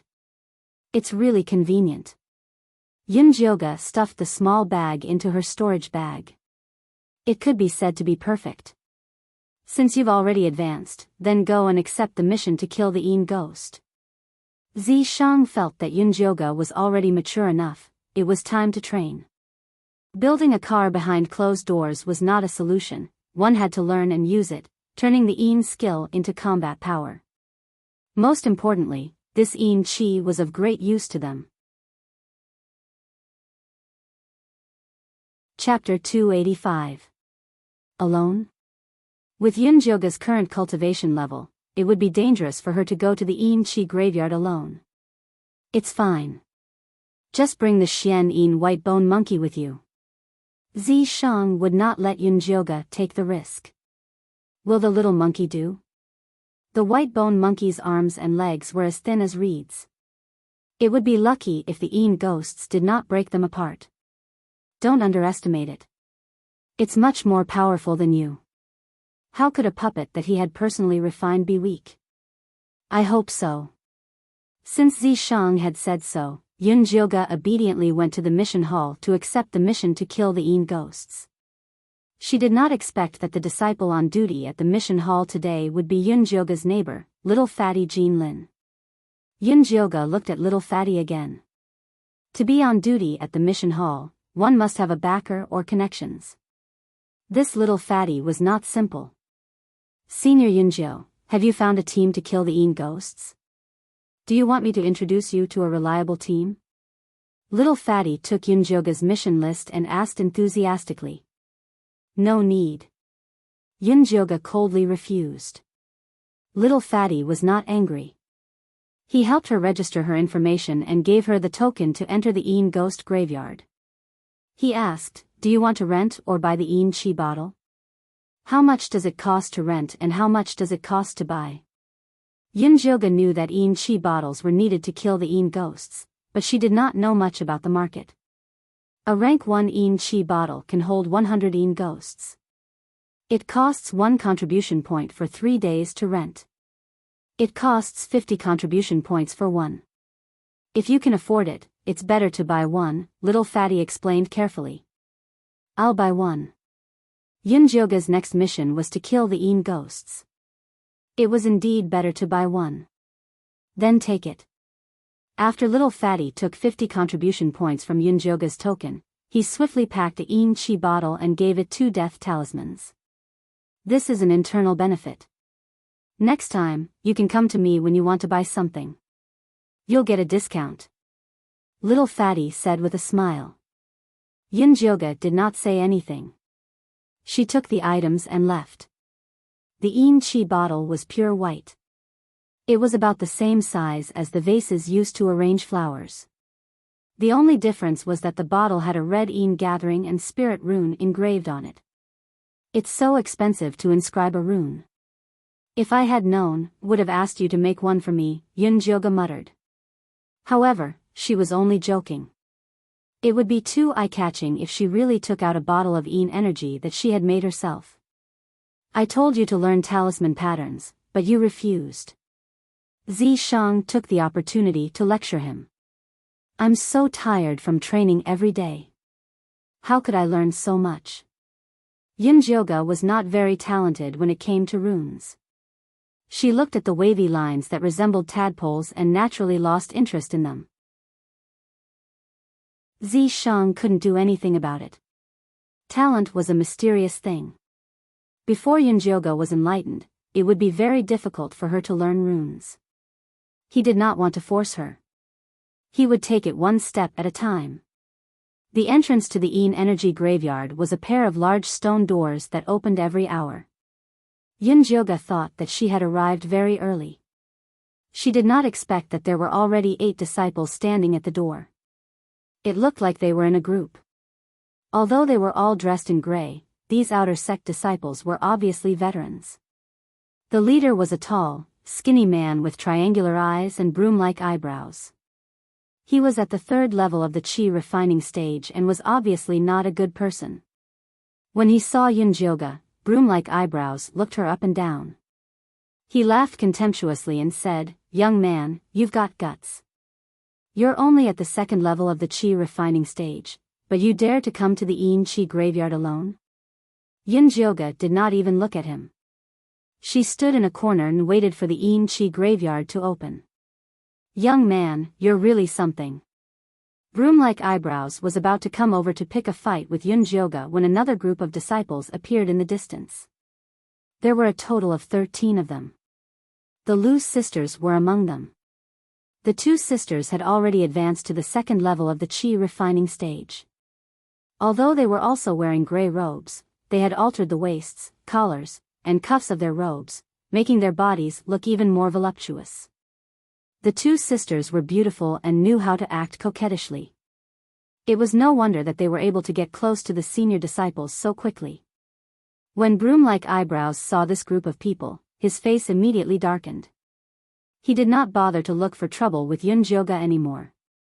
Broom-like eyebrows Chen, you've brought your brothers here again. The leader of this group was a short man who looked like Tu Xingsuan. He had a big face, small eyes, and thick lips. He was extremely ugly. Although this short man was ugly, he was already at the 4th level of the chi refining stage. He had the highest cultivation level among the 2 groups of people. Broom-like eyebrows Chen ignored the short man and whistled at the Lu sisters. He smiled lecherously and said, "Sisters, Shorty Chiu is only good looking, but he's useless. I'm afraid that he won't be able to satisfy you. Why don't you join us? I guarantee that you'll have a good time."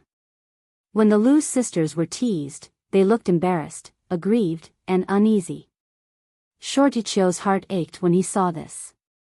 He immediately pointed at Broom-like eyebrows Chen and shouted, "Looks like I didn't teach you a lesson last time. You still want to talk dirty? Do you think I won't kill you? I'm talking to the sisters. Why are you in such a hurry? You haven't gotten your hands on the sisters yet, right? Otherwise, why would you bring them here to show off?" Broom-like eyebrows Chen chuckled. Broom-like eyebrows Chen's words stabbed right into Shorty Chiu's heart. He had been trying to please the sisters recently, but he had not made any progress other than touching their hands. He wanted to force himself on them, but the sisters were smarter. He had not found the opportunity to do so yet. This time, the sisters had asked him to help them with the mission to kill the ghosts. They had also promised to reward him after the mission was completed. Hence, he had ignored the objections of his brothers and forced the sisters into the group. The Lu sisters noticed that Shorty Chiu's expression was not good. They turned around and saw Yunjioga standing in the corner. Lu Tian's eyes lit up. She shouted, "Isn't this Senior Yunjiu?" "Senior Yunjiu, the ghosts in the Chi graveyard appear in groups. It's too dangerous for you to go in alone. Why don't you team up with us?" Lu Mei immediately said with concern. "That's right." Lu Tian pulled on Shorty Chiu and said coquettishly, "Senior Chiu, can you help Senior Yunjiu?" Shorty Chiu was put in a difficult position. He did not dare to agree. The Chi graveyard was filled with danger. His subordinates were already unhappy that he had brought 2 new girls along to take advantage of the situation. If he brought another rookie with him, he would only be a burden to the group. At that moment, the Chi graveyard creaked. 2 gigantic stone doors opened, and a cold and gloomy aura drifted out. Yunjioga acted as if she had not heard the Lu sisters' invitation. She walked straight in with the token in her hand. Shorty Chiu heaved a sigh of relief. He smiled and said, "This guy really doesn't know how to appreciate our kindness. Let's not bother with him. Let's go." "Yes," the Lu sisters replied sweetly. They then followed Shorty Chiu and the others into the graveyard. Tisk. Broom-like eyebrows Chin snorted coldly and followed them in. Chapter 286. Yunjioga stood in a small open space, looking at the Enchi cemetery in the distance. Only to see a vast expanse of gray, faintly seeing withered trees everywhere, countless En ghosts hiding behind the withered branches, eerily staring at the entrance of the cemetery. These En ghosts do not have their own consciousness, only have an instinctive desire for the vitality of living people. As long as they smell the vitality of living people, they will immediately swarm over like sharks smelling the scent of blood, devouring the person clean. En Corp sect outer sect disciples enter the En Chi cemetery in a team of at least 8 people. 2 are responsible for defense, 3 are responsible for killing En ghosts, and 2 are responsible for collecting the En Chi of En ghosts after they die. For someone like Yunjioga to come in alone is no different from courting death. At this time, Yunjioga is still in the safe area. As long as she steps into the En Chi cemetery, countless En ghosts will instantly swarm over, until she is drowned. Seeing that there is no one around, Yunjioga released the profound En white bone monkey puppet. The scattered white bones formed the shape of a small monkey. The white bone monkey's soul fire is ignited, it opened its mouth and spat out a gray light towards Yunjioga. Yunjioga carefully walked into the En Chi cemetery, only to find that the En ghosts did not see her, as if they are blind. "What's going on?" Yunjioga asked Zishang in surprise. This profound En white bone monkey is formed from the En Chi of heaven and earth. Its aura can cover up your living aura. That is why he said that this white bone monkey is a good helper for cultivating demonic techniques. So awesome. Yunjioga's eyes lit up, and immediately ordered the white bone monkey, "Go, kill them all." After saying that, he took out the En Chi bottle, ready to enjoy the fruits of others' labor. The little skeleton monkey shook its big head and took a step forward. Then, it opened its big mouth and sucked in with all its might.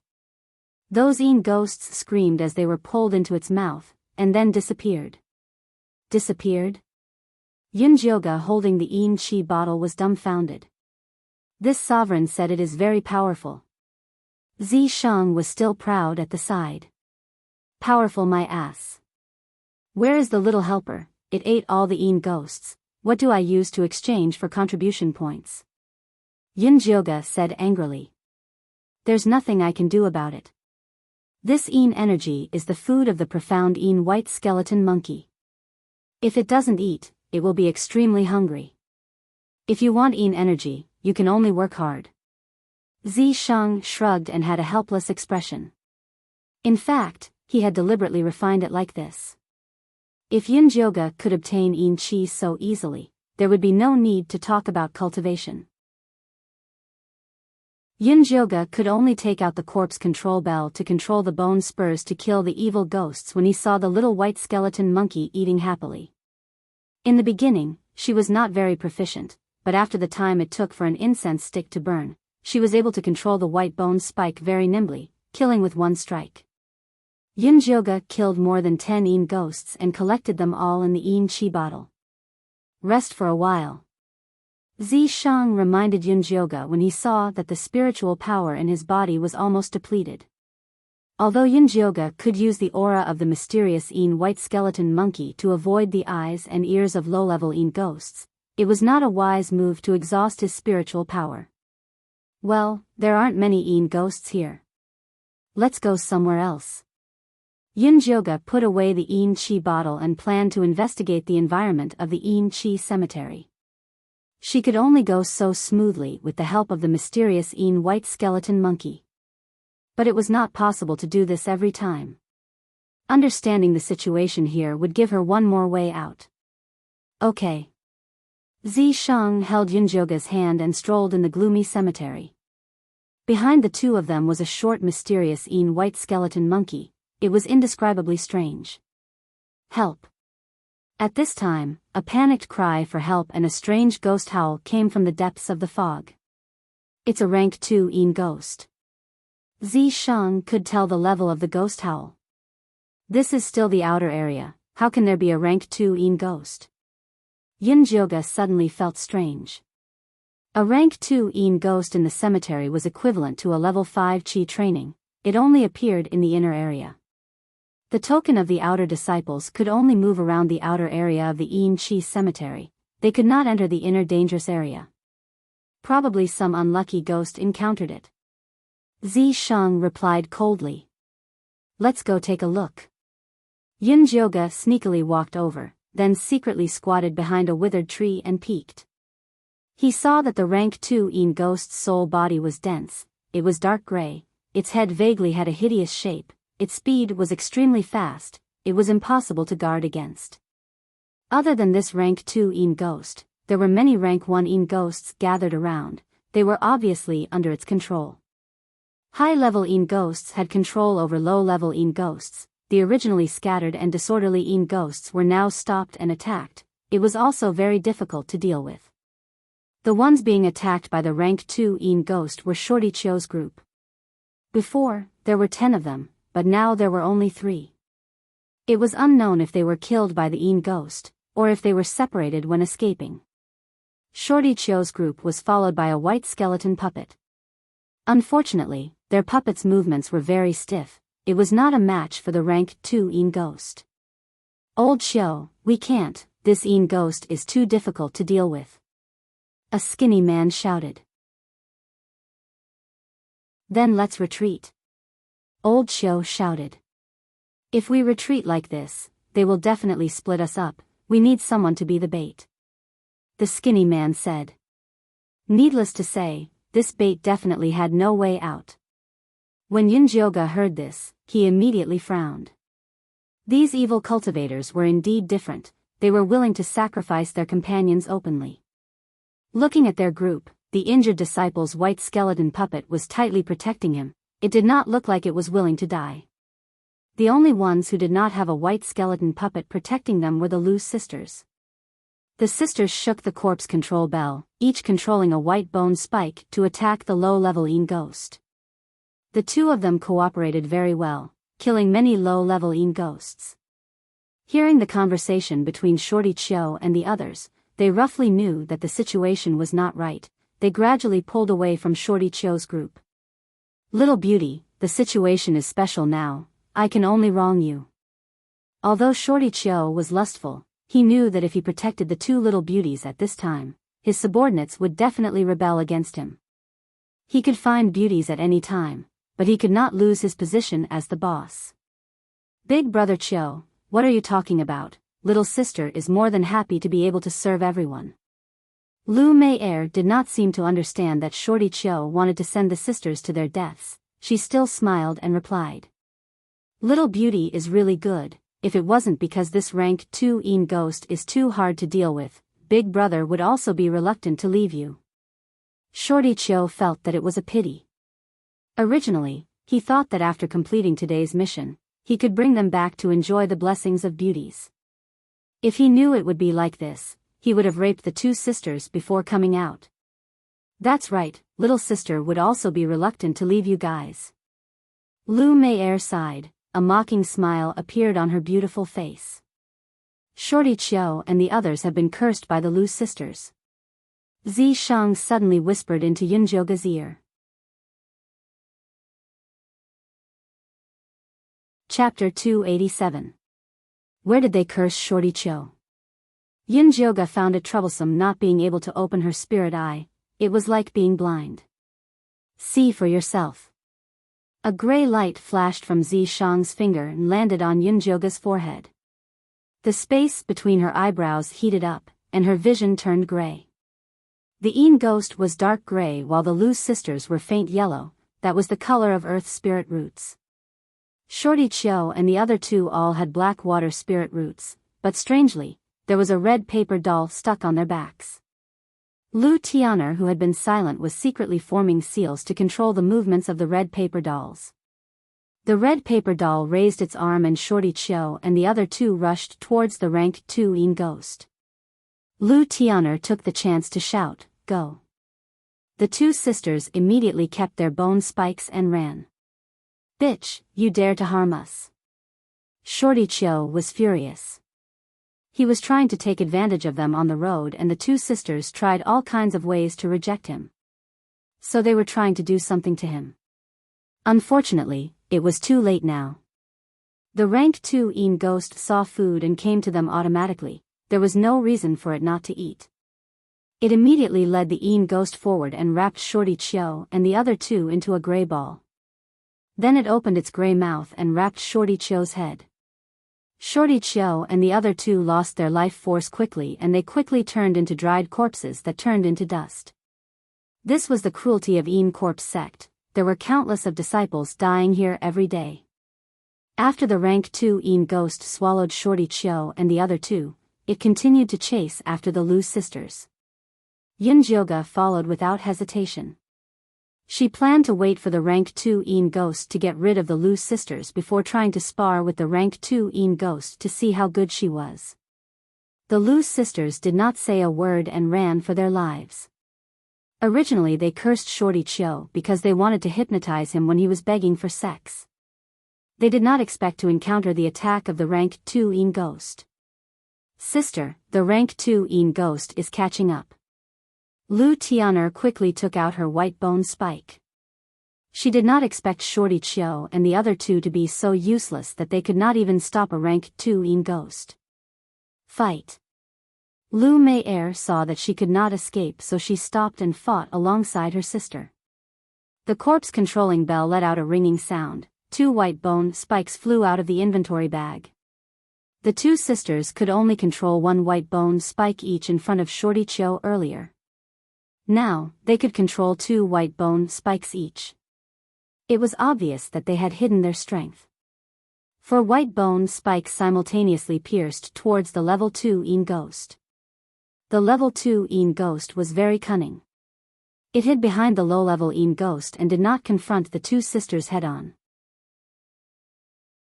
I didn't expect these two sisters to be so loyal. Yunjioga had originally thought that the sisters would flee for their lives in the face of disaster. He never expected that they would fight side by side. At that moment, Zishang suddenly said to Yunjioga, "There's something strange about these two sisters." "What's strange?" Why couldn't she see it? That Lu Tian'er's physique is very special. You can't see it because she used a secret technique to conceal it. This technique is not bad. As Zishang spoke, he suddenly flicked his finger and sent a stream of demonic power towards the level 2 Een ghost. The level 2 Een ghost was originally hiding behind the low-level Een ghosts, ready to attack at any time. Once it was stimulated by Zishang's demonic power, it immediately charged forward as if it had been injected with chicken blood, instantly breaking through the sisters' blockade. "I'll cover you, you leave quickly." Lu Mei immediately blocked in front of Lu Tian'er. The 2 white bone spikes shone brightly and turned into a meteor that pierced towards the level 2 Een ghost. Unexpectedly, the level 2 Een ghost did not dodge. After taking the 2 white bone spikes head-on, its gray arms suddenly expanded and hit Lu Mei's chest. Lu Mei staggered back 2 steps. A trace of blood seeped out from the corner of her mouth. Her face was instantly shrouded in a layer of gray qi. That was the symptom of cold Een qi entering her body. "Sister." Seeing that her sister was injured, Lu Tian'er was so anxious that her eyes turned red. She gritted her teeth and took out a red paper doll from her storage bag. This red paper doll was very exquisitely cut. Its facial features were vivid and lifelike. It was simply a carving of Lu Tian'er. Lu Tian'er slapped the red paper doll onto her chest, and her eyes instantly turned red. Her hair stood up, and her nails grew like sharp black blades. The level 2 Een ghost was quite afraid of the transformed Lu Tian'er. It immediately summoned a low-level Een ghost to block in front of it. Lu Tian'er rushed forward. With a wave of her nails, she tore the low-level Een ghosts to pieces. Then she fought with the level 2 Een ghost. Unexpectedly, they were evenly matched. 9 Yu Dao body? Zishang's gray eyes flashed with surprise. This Lu Tianer's physique was completely out of his expectations. 9 Yu Dao body? Isn't that the most suitable body for refining Yin corpses? Yin Jioga was also shocked. This Lu Tianer herself has the 9 Yu Dao body. She actually came to the Yin corpse sect to cultivate the Yin corpse bone-controlling art. Isn't this the same as turning herself into a living corpse? Does Lu Tianer not know that I have the 9 Yu Dao body? But looking at the way she cursed me, it was clear that she knew about my special physique. Moreover, she was using it very well. While Yin Jioga was still in shock, Lu Tianer gradually fell into a disadvantage against the level 2 Yin ghost. After Lu Mei suppressed the death energy in her body, she immediately shook the corpse-controlling bell and shouted, "Don't fight it head-on. Its weakness is its head." Under her sister's command, Lu Tianer's attacks immediately became more flexible. Every move she made was aimed at the head of the level 2 Yin ghost.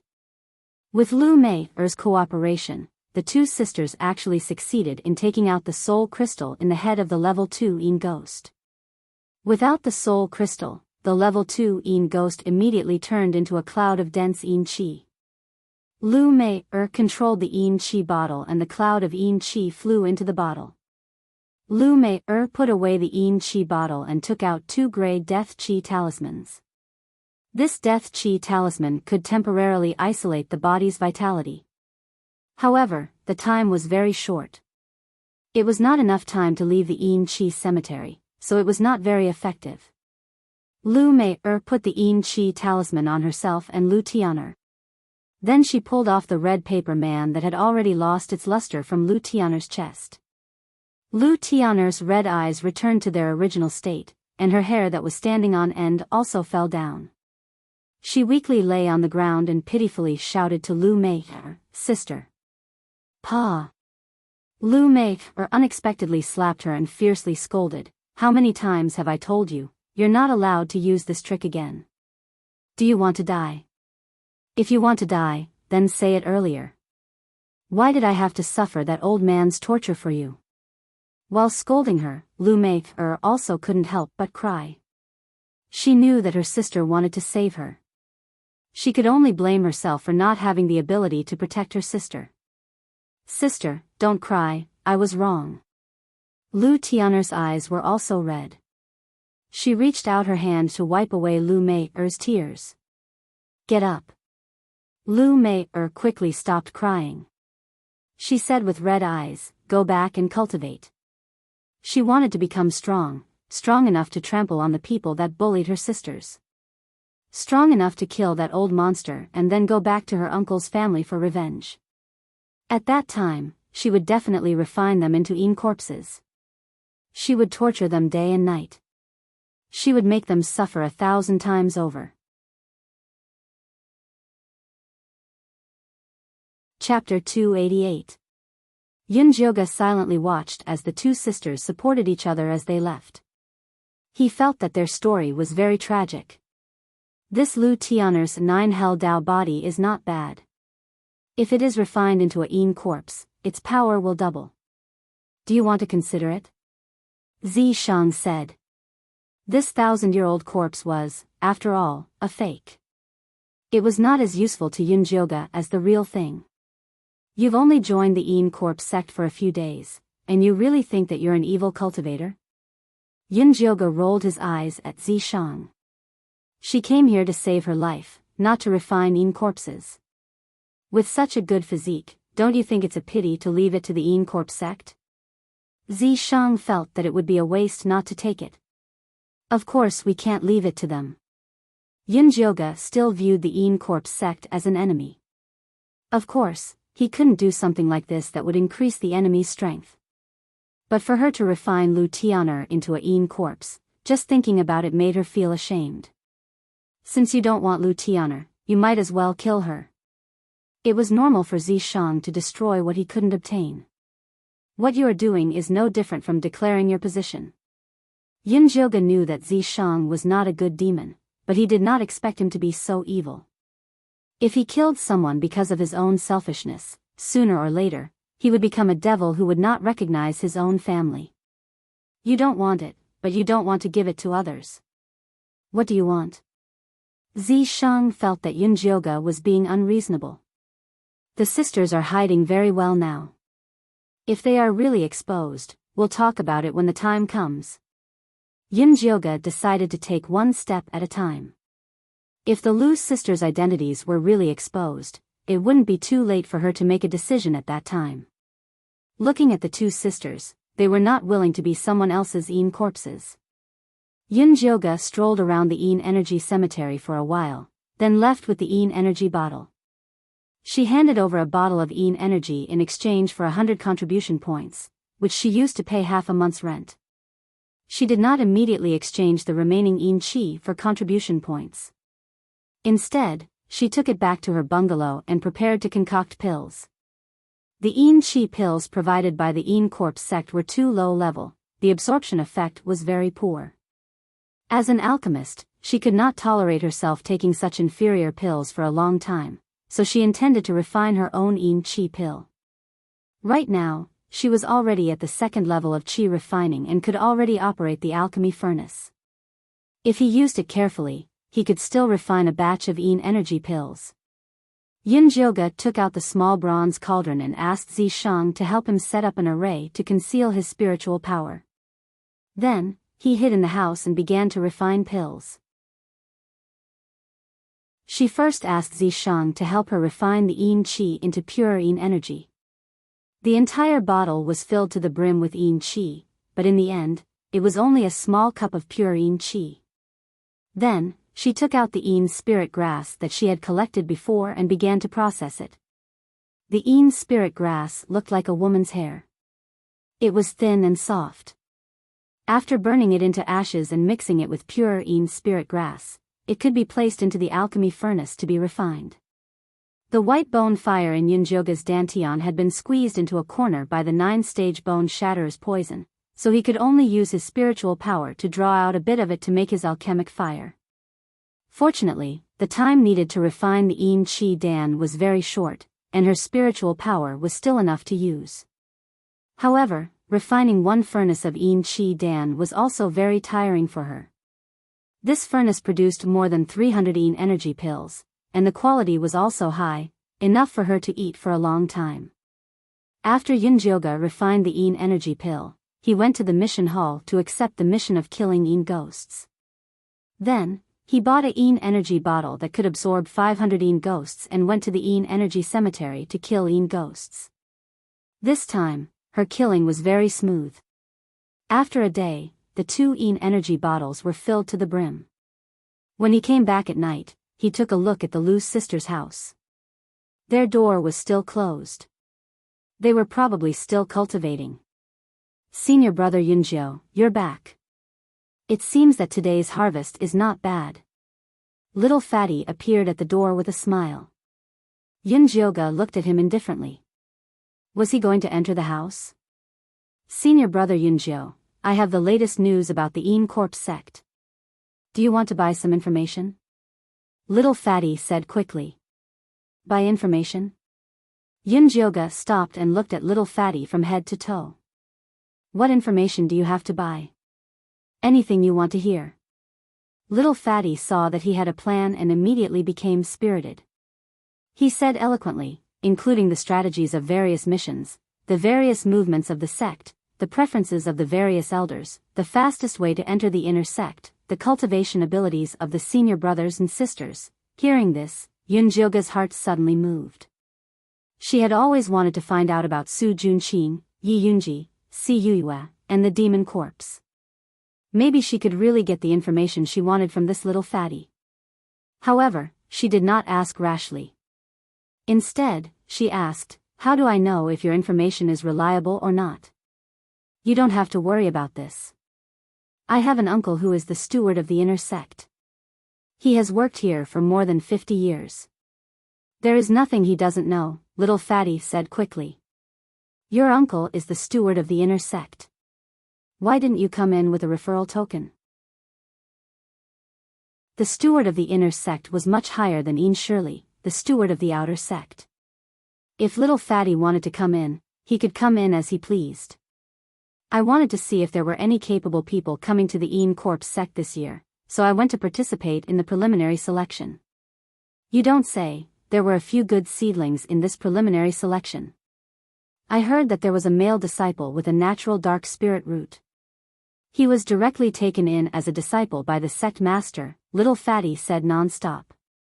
This little Fatty really loved to collect gossip. Yunjioga trusted him a little more in her heart. She asked, if that's the case, then I'll buy some information from you. Okay, but should we go somewhere else to discuss business? Little Fatty said. People in their line of work were still very concerned about privacy. Come in. Yunjioga opened the door and invited little Fatty in. Little Fatty secretly looked around the room and found that there were no signs of anything being added. Usually, after the outer sect disciples were assigned a residence, they would add some things to make their living more comfortable. It seemed that this Yunjio was a cultivation maniac. Yunjioga did not care about little Fatty's gaze. He directly asked, I want to ask about the Lu sisters next door. Do you sell them here? Senior brother Yunjio, you have found the right person. I have the Lu sisters' measurements, their daily schedule, and their hobbies. It's only 10 contribution points. Little Fatty's expression immediately became ambiguous. He revealed an expression that said, you know what I'm talking about. I'm not interested in these things. I want to know their background. The more detailed, the better, Yunjioga said coldly. Little Fatty was stunned. His expression suddenly became serious. He said, the Lu sisters' background is not ordinary. It can be said to be our sect secret. If you want to know, you need at least 500 contribution points. 500 contribution points? Yunjioga frowned. This was even more expensive than the puppet cultivation method. Could it be that little Fatty knew that the two sisters had special constitutions, so he deliberately charged such a high price? Chapter 289. That's right. Little Fatty nodded solemnly, then chuckled, actually, senior brother Yunjio doesn't have to do this. As long as you figure out the Lu sisters' hobbies, when the time comes, you can capture them as well. Wouldn't it be easy to find out their background? Yunjioga said expressionlessly, you better pray that it's worth 500 contribution points. Otherwise, don't blame me for falling out with you. You really want to buy it? Little Fatty was shocked. The Lu sisters' background was indeed a secret, which was why he offered such a high price. Previously, many people had asked him about it, but once they heard the price, they were all scared away. Yes. Yunjioga took out the huge Enchi bottle and threw it to little Fatty. This Enchi should be enough for 500 contribution points. Originally, she wanted to use the Enchi to exchange for a bone-controlling technique, but since she found out about the Lu sisters' uniqueness, she felt that there was a need to understand their background. Little Fatty took the Enchi bottle and checked it. Indeed, it was worth 500 contribution points. Since there was money to be paid, even the most confidential information could be revealed. Don't be fooled by the Lu sisters' weak appearance, they actually have a great background. Little Fatty stuttered and told him about the Lu sisters' background. It turned out that the two sisters came from the Lu family in the Black Fiend sect's territory. The Lu family had 2 foundation establishment cultivators overseeing it, and its power was one of the top in the area. Although the sisters' father was only at the great perfection of chi refinement, because he was the clan leader and the sisters' cultivation talent was outstanding, they were nurtured by the clan. Unfortunately, good times didn't last long. Their father died during a mission. After their uncle became the new clan leader, the sisters' status was not as good as before. The clan elders wanted them to take good care of them. When the time came, they would marry into other clans, which would be a great help. This was the usual style of large clans. As the main family's daughter, the two sisters would not marry into poor families.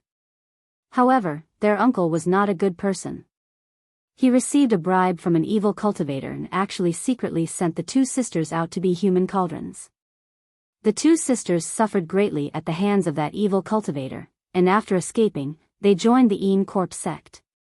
After little Fatty finished speaking, he poured a cup of tea to moisten his throat. That's it? Yunjioga raised his eyebrows. What about the special physique?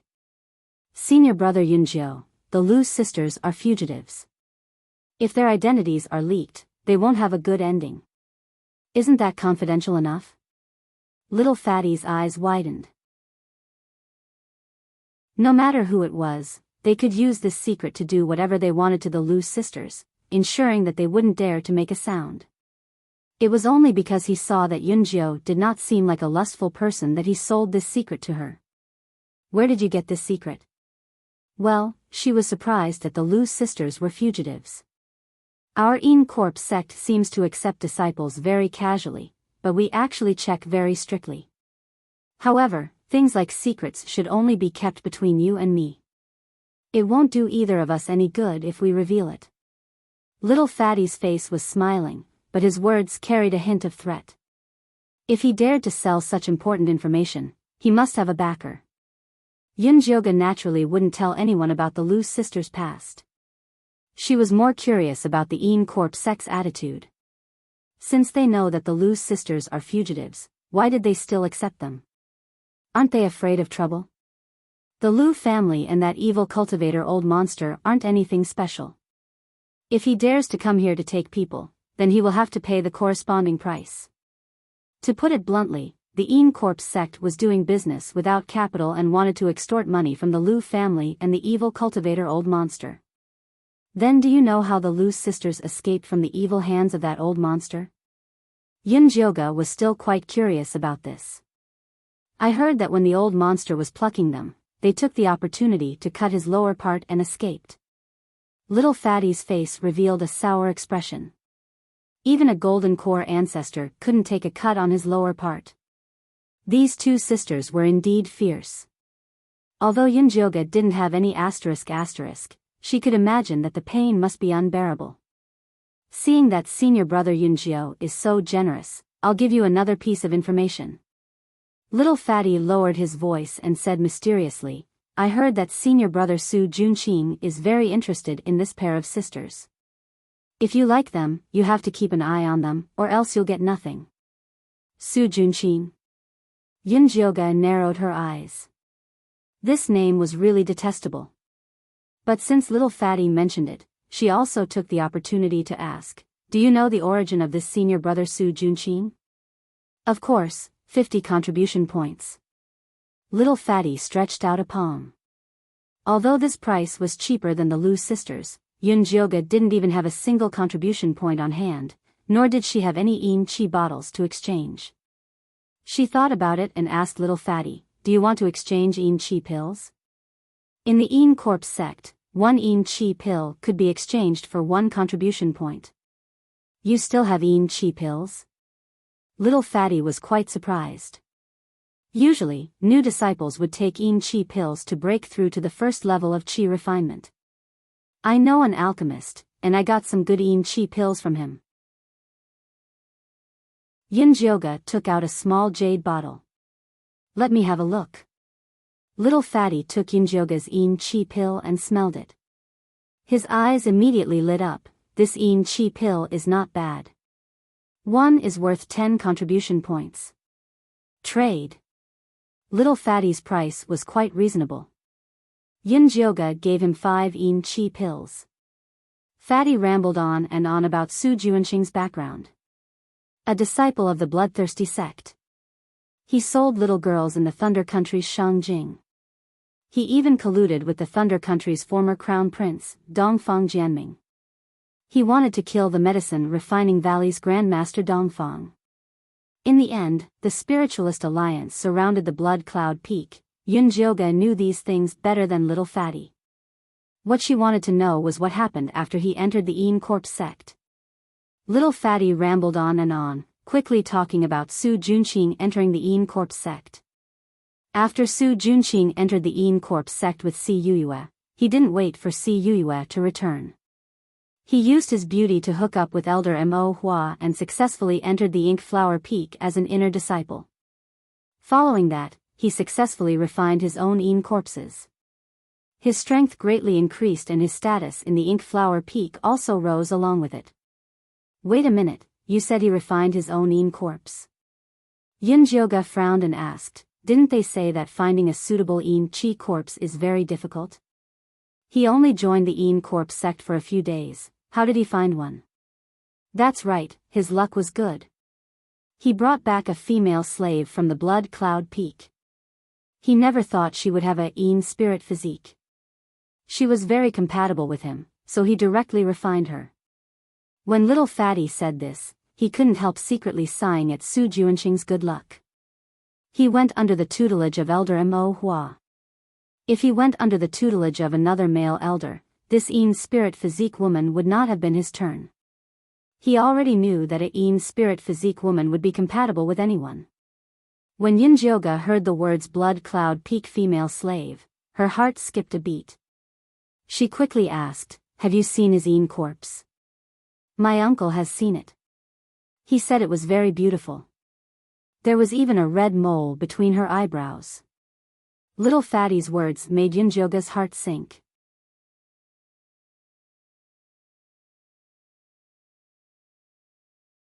Chapter 290. Yi Yunji, it had to be Yi Yunji. Yunjioga's heart trembled, she never thought she would receive this kind of news. Zi Shang forcefully squeezed Yunjioga's hand and she came back to her senses. Senior brother Yun, what's wrong? Little Fatty's eyes kept looking at Yunjioga's face. It was a good thing that Yunjioga's poisoned face could not show any expression, otherwise little Fatty would have seen it. I just feel that this senior brother Su really has a good life. Yunjioga suppressed her anger and continued to ask, you just said that senior brother Su Junqing likes the Lu sisters, does he have bad intentions towards them? I don't know about this, but it can't be anything good. It could be seen that little Fatty was also very disdainful of this Su Junqing. Then if you have any news about Su Junqing doing anything to the Lu sisters, we can discuss the price. Yunjioga logically said. No problem. Little Fatty was very satisfied with another regular customer. Yunjioga actually wanted to ask about Si Yuyue. But she was afraid that asking too much would make little Fatty suspicious, so she gave up. If senior brother doesn't have anything else, then I'll leave first. Little Fatty was also very busy. After Yunjioga sent little Fatty away, she closed the door and asked Zi Shang, do you think what he said was true? Did Su Junqing really refine Yi Yunji into a Yin corpse? What he said just now was the truth. Zi Shang was hidden on the side, he had already used his demon eye to confirm that little Fatty's news was true. That bastard Su Junqing. It was not enough to harm Yi Yunji like that, he even refined her into a Yin corpse. Not killing him was simply intolerable. Right now Su Junqing is in the limelight of the Yin corpse sect, it is too risky for you to find him for revenge. Zi Shang calmly said. He brought Yunjioga to the Yin corpse sect to cultivate and expel the poison, everything else had to be put aside. I know. Yunjioga forcefully closed her eyes and when she opened them, she had already calmed down. Cultivation was the most important thing. The most important thing for her right now was to go to the Yin Chi cemetery to collect Yin Chi and refine the Yin Chi pill. The further she went, the worse the Yin Chi pill would be. At that time, she would have to refine the Yin Chi pill. This Yin gathering pill required the 3 nether flower and Yin moths. The flowers and plants of 3 nether grew in the inner area of the Yin energy cemetery. It was not a problem for her to sneak in and pick them with the help of the skeleton monkey. However, the Yin moths resided in the moth valley of the Yin energy cemetery. One person could not catch many of them, so he had to cooperate with others. It seemed that he needed to change his cold and eccentric persona and find some reliable people to cooperate with. Fortunately, Yunjioga was only at the 3rd level of Qi refinement. There was still some time before he could advance to the 5th level, so he could take his time to search. The next day, Yunjioga went out to kill Yin ghosts again. When he returned to hand in his mission, he happened to see Lu Mei'er being entangled by Broom Chen and his gang. Little Beauty, Shorty Chiu, and his gang are all dead. You should hurry up and find someone to rely on. Otherwise, how are you going to maintain your pretty face? Broom Chen said with a smile. The disciples behind him had become much stronger. Shorty Chiu's subordinates had already switched sides and joined his camp. Among the outer sect disciples, whoever had the bigger fist had the right to speak. If it was a normal day, Lu Mei'er wouldn't mind entering Broom Chen's camp to flatter him. But she was not in the mood right now. Ever since her little sister used the 9 nether ghost body, her situation had not been good. The cold energy in her body had gathered in her body and could not be released. She did not dare ask someone to see her, so she could only stay by her side day and night. Her entire person was extremely irritable. Now seeing Broom Chen's disgusting face, she was even more annoyed. She directly scolded him, "Scram, don't cause trouble in front of this ant. Smelly whore, don't be so shameless. Brothers, go and teach her how to be a person." Broom Chen flew into a rage out of humiliation. He called out to his subordinates to teach Lu Mei'er a lesson. The surrounding disciples silently walked away. No one wanted to get involved in this muddy water. Although the Corps sect did not allow fighting on the surface, if the law enforcement team did not see it, no one would care. Lu Mei'er touched her storage bag, wanting to take out the corpse controlling bell and Broom Chen.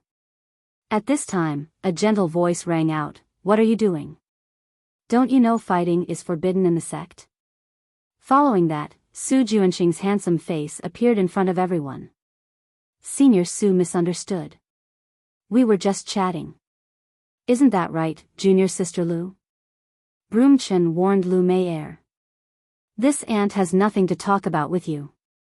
Lu Mei'er did not put him in her eyes at all. Broom Chen's face immediately became ugly. "Didn't you hear junior sister Lu's words? Why aren't you scramming?" Su Juanqing was clearly standing on Lu Meier's side. Yes, yes, yes. Broom Chen was powerful among the outer disciples. But in front of Su Juanqing, an inner disciple, he was nothing. He immediately tucked his tail between his legs. He brought his subordinates and left. "Junior sister Lu, are you all right?" Su Juanqing gently looked at Lu Mei'er. "Many thanks to Senior Su for helping me out." Lu Mei'er gratefully smiled. "It's just a small matter. It's not worth mentioning. I heard your sister was injured. Is it serious? Do you want me to take a look?" Su Juanqing enthusiastically asked. Lu Meier's face paled when she heard this. She shook her head and refused, "Many thanks for Senior Su's concern. My sister's injury is no longer a problem. I still have a task to hand in, so I won't disturb Senior Su." After saying that, she hurriedly walked into the task hall. Su Juanqing looked at Lu Meier's slim figure. His eyes darkened, but he did not chase after her. Instead, he turned around and left. "Chase after her." Zi Shang whispered into Yunjioga's ear. He knew that Yunjioga really wanted to kill Su Juanqing. Although she could not do it now, she could still find out some information. Zi Shang's words were exactly what Yunjioga wanted. She immediately concealed herself and followed behind Su Juanqing. She did not expect Su Juanqing to actually go find Broom Chen. "Looks like you've been doing well recently." Su Juanqing's attitude was very casual. From his tone, it was clear that he was acquainted with Broom Chen. Broom Chen's face was filled with a flattering smile. He said in an obsequious manner, "Many thanks to Senior Su for helping me get rid of Shorty Chiu. Now, the second peak is our territory. Don't worry, I will definitely help you get the Lu sisters. Do well, I won't mistreat you." Su Juanqing nodded in satisfaction. His foundation in the corpse sect was too weak. He had always wanted to rope in his own forces. It just so happened that this Broom Chen was relying on him. He used a little trick to lure out a level 2 Een ghost from the inner circle to help him get rid of his opponent, Shorty Cho. However, Broom Chen was still a bit useless. He kept saying that he would help him get the Lu sisters, but there was no progress until now. Although Su Junqing cultivated the bewitching art, it was not good to use it on the Lu sisters. Otherwise, those senior brothers and sisters who did not like him would definitely fiercely sue him. Although the corpse sex rules were very loose, publicly murdering a fellow sect disciple would still be heavily punished. Of course, if you secretly murdered someone, it was another matter as long as no one found out.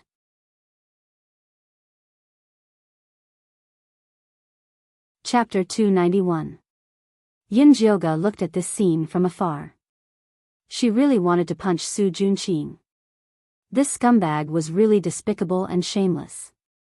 He would harm women wherever he went. Originally, Yunjioga treated the Lu sisters as enemies. But now, she felt that they could be partners and fight against Su Junqing together. "My king, what do you think I should do to win over those two sisters?" Yunjioga humbly asked Zishang for advice. She wasn't good at picking up girls. First, tell them that you already know their identity as female slaves and their 9 hell ghost body. Second, give them some benefits. Let them know that they will have meat to eat if they follow you. Finally, use them to fight against Su Junqing. Zishang explained. Isn't that too direct? Yunjioga originally wanted to start off as friends with the Lu sisters. With their experience, it's better to be direct. Zishang had a look of, listen to me. Makes sense. Yunjioga nodded.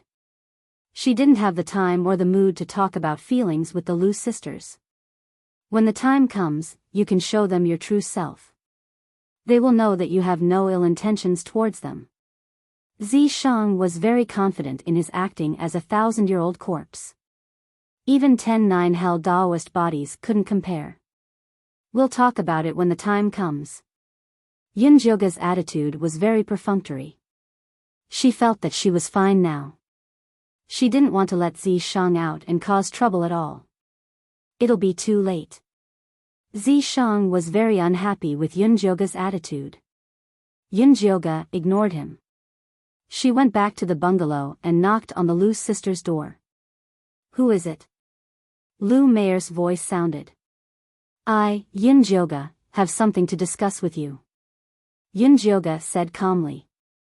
I don't have time right now. We'll talk tomorrow. Lu Meier's tone sounded very perfunctory. No, I want to say it now.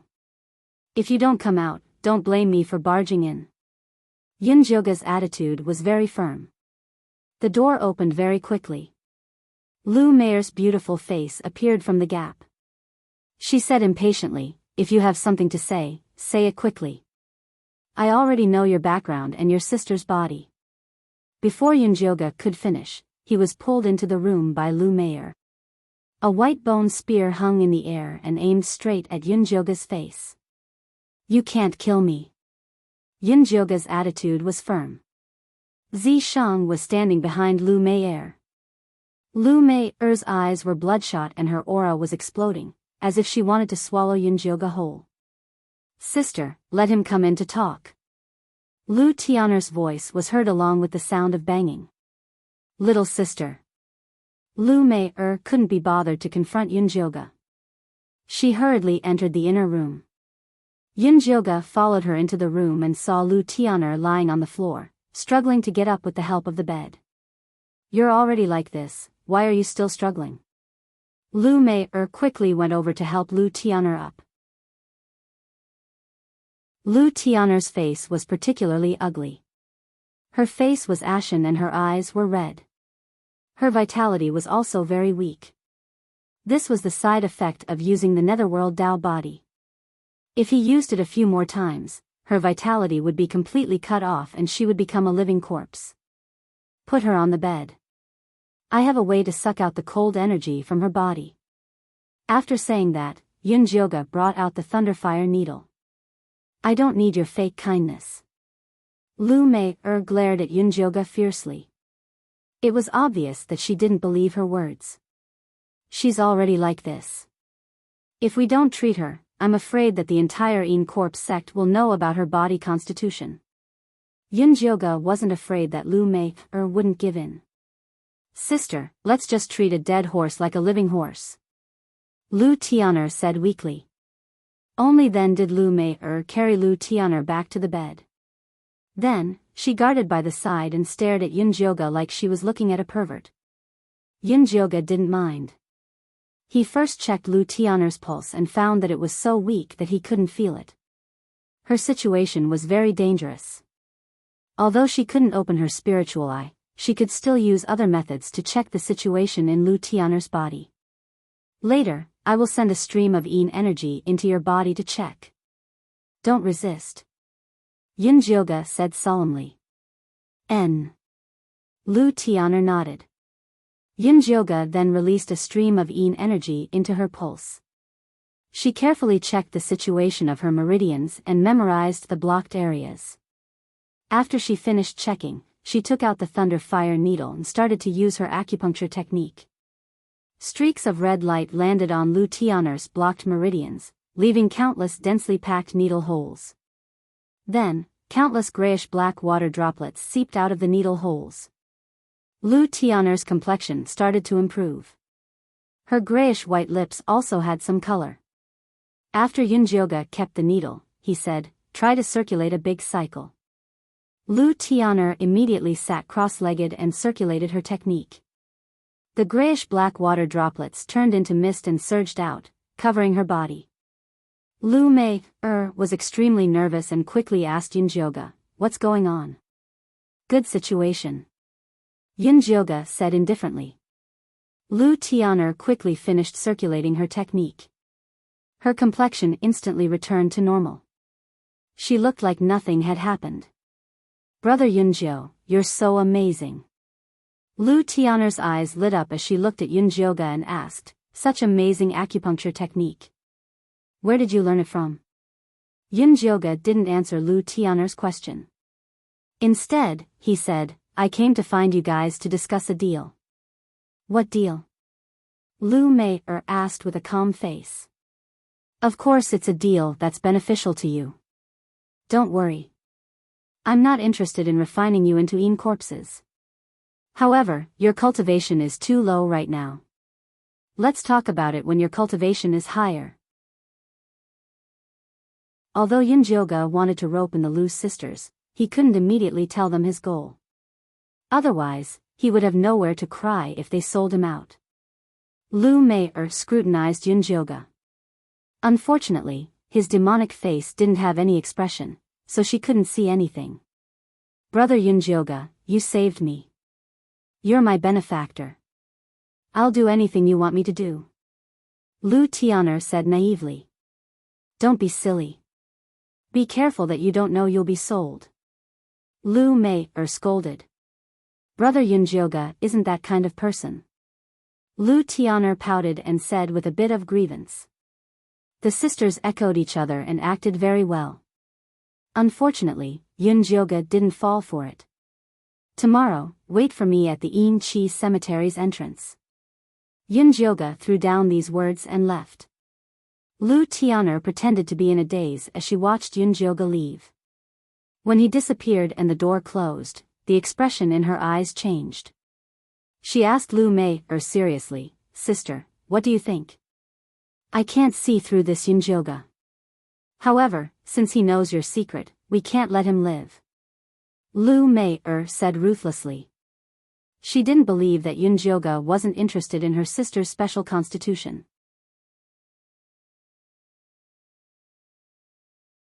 Chapter 292. Then we have to prepare tomorrow. Lu Tian'er's current appearance did not have the slightest bit of cuteness. Her ruthlessness was not inferior to her sister.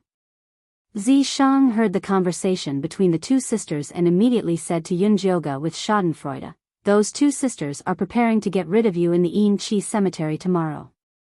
What are you laughing at? Aren't you afraid that your mouth will go crooked?" Yunjioga was extremely depressed. Did she really have to introduce Zishang, this beast?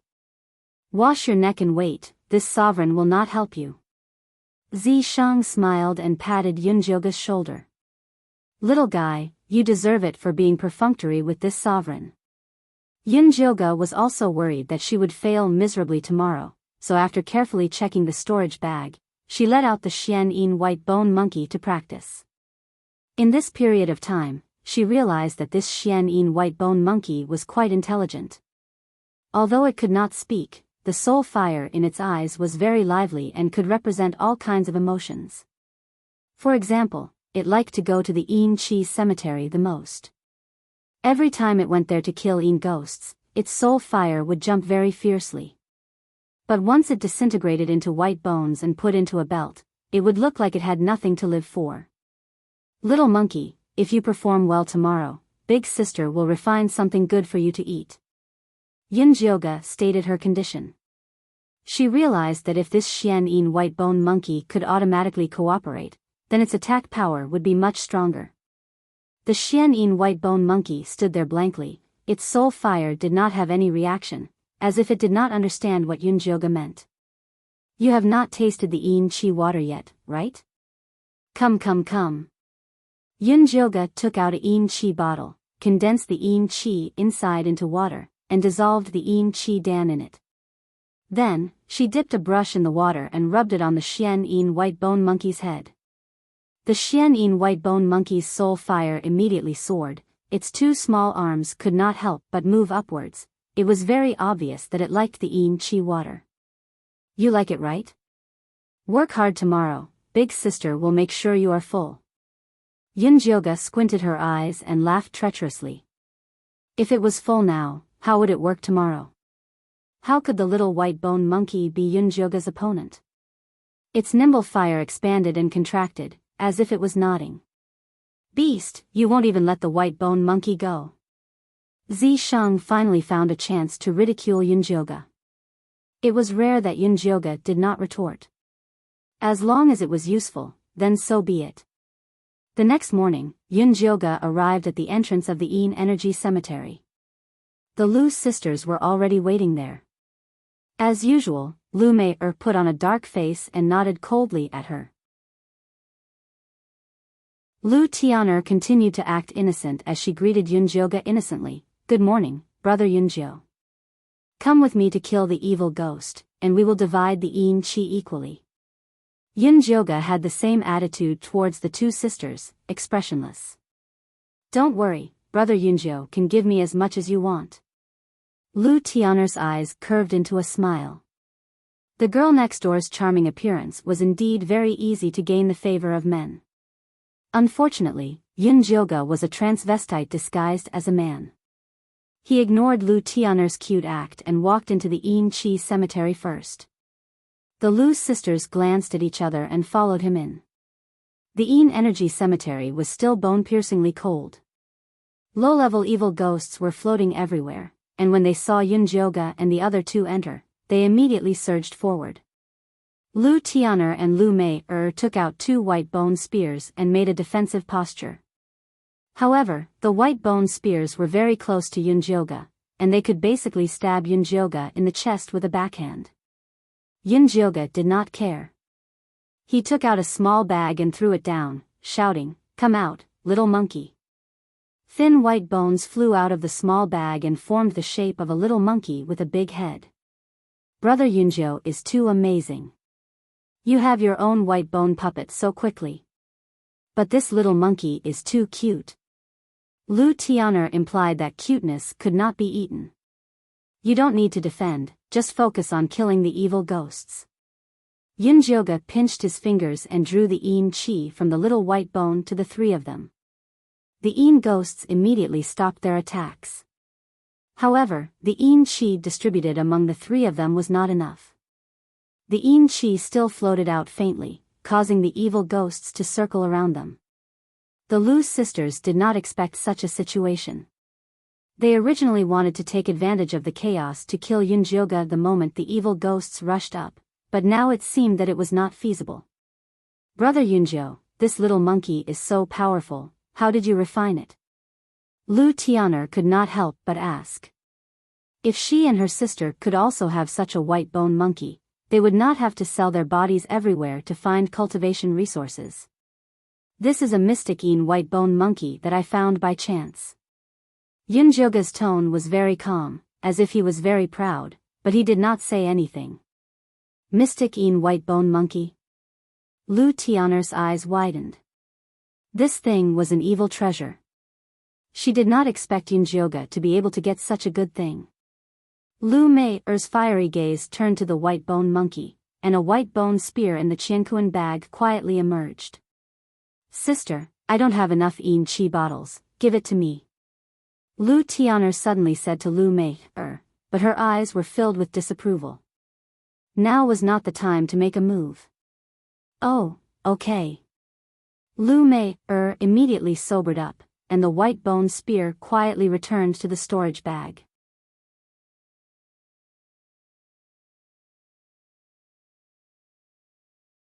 Chapter 293. Zay, I miscalculated. Yunjioga secretly sighed at his bad luck. He had revealed the white bone monkey to let them see his aura, but he never thought that it would cause them to covet him. It really was not good to show off one's wealth. Yunjioga cursed in his heart, but his hands moved very quickly. Ringing the corpse control bell, the white bone spike flew out to block Lu Mei's attack. Then he sent the white bone monkey to deal with Lu Tian'er. The white bone monkey shook its big head, making kacha-kacha sounds as it walked towards Lu Tian'er. After taking 2 steps, it was sent flying by Lu Tian'er's kick. The little skeleton fell to the ground and the big head rolled into the sand, burying itself in the ground. Little monkey. Yunjioga's heart tightened, wanting to call it back. At this time, 2 ghosts floated by. The little monkey immediately raised its head, its soul flame happily swam, opening its big mouth to eat the ghosts. Not to mention helping Yunjioga, it didn't even care about its broken little skeleton, burying its big head in the sand as it began to eat. Yunjioga finally saw it clearly. This white bone monkey was a glutton, wanting to rely on it to fight was too hard. If you want this senior's help, then ask me. Zishang stood behind Yunjioga, his gray eyes filled with ridicule. Yunjioga wanted to refuse, but seeing Lu Tian'er's long black nails in front of her, she could only helplessly give in. Great king, I beg you. Only then did Zishang reveal himself. He lazily raised his hand and shot out a gray qi that sent Lu Tian'er flying. Lu Tian'er's body flew back, slamming into Lu Mei, the 2 sisters rolling into a ball. Who are you? Lu Mei looked at the beautiful gray-eyed man next to Yunjioga in shock. She felt like she was dreaming.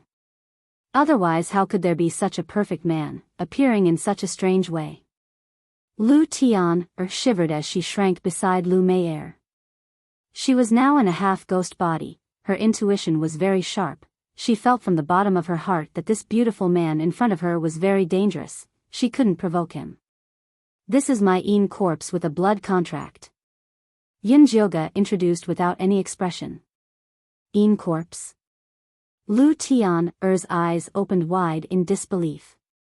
She found that this gray-haired beautiful man did not have a single trace of life on him. His pair of cold gray eyes made her feel like she was falling into an ice cave. That's right, he is a 1,000-year-old corpse, so I have no interest in you. Yunjioga waved his hand and the red paper person flew into his hand. This red paper person was filled with a thick smell of blood, the red paint was all made from blood. Was the person drawn by the brush exuded a gloomy and evil aura, making her dizzy just by looking at it. No wonder Shorty Chiu and the others fell for it. The Lu sisters were indeed skilled. Senior brother Yunjio, I have absolutely no intention of harming you. We made this red paper man for fun, Lu Mei lied through her teeth. Do you think I'm an idiot? Yunjioga's eyes were unkind.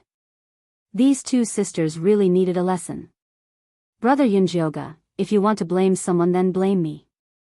I thought you had bad intentions towards my little sister, so I encouraged her to help me deal with you.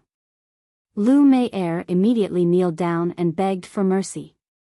Brother Yunjioga, it's all my fault, I forced my big sister to help me deal with you. Lu Tian took off the red paper and returned to her original appearance, kneeling on the ground and crying. Shut up, I'll let you go this time, but if there's a next time, don't blame me for selling you to the Een Corp sex elders. I believe they will be very interested in you. Yunjioga burned the red paper person on the spot. Thank you, brother. The Lu sisters said with gratitude. Get up, do a good job in the future and I won't mistreat you. Yunjioga gave them a big stick and began to give out dates. Thank you, brother, us two sisters will be loyal to you in the future. The Lu sisters said as they helped each other up from the ground. Then they obediently walked to Yunjioga's side. Let's stop here for today. Yunjioga saw that most of the Een Chi had been collected and the Lu sisters had been subdued, so he planned to return home. Yes. The Lu sisters nodded obediently and then secretly glanced at Zishang. They were wondering why they didn't have the luck to meet such a 1,000-year-old corpse. Zishang didn't respond to their gazes. Let's go. Yunjioga turned around and called out to Zishang, but a strange light flashed in Zishang's eyes. Then, he carried Yunjioga horizontally and quickly disappeared in front of the Lu sisters. The Lu sisters looked at each other, not knowing what was going on. However, they didn't dare to leave on their own. They surrounded the white skeleton monkey and killed the Een ghosts while waiting for Yunjioga to return. What are you doing? Yunjioga was shocked. Why didn't Zishang follow the script? Why did he suddenly go crazy?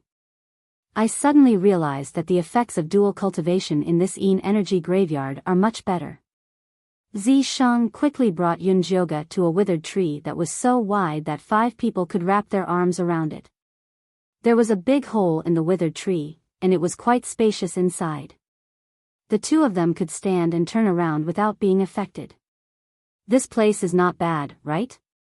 Zishang found this tree hole last time. At that time, he felt that dual cultivation with Yunjioga would be very enjoyable. No matter how good it is, it can't be so sudden. Yunjioga finally understood how the words, lust clouded the heart, were written. Dual cultivation is a big deal. Of course, we should take advantage of the right time and place. Zishang said seriously. Bullsh *T, this place is so dirty, and there are insects everywhere. I don't want to dual cultivate here.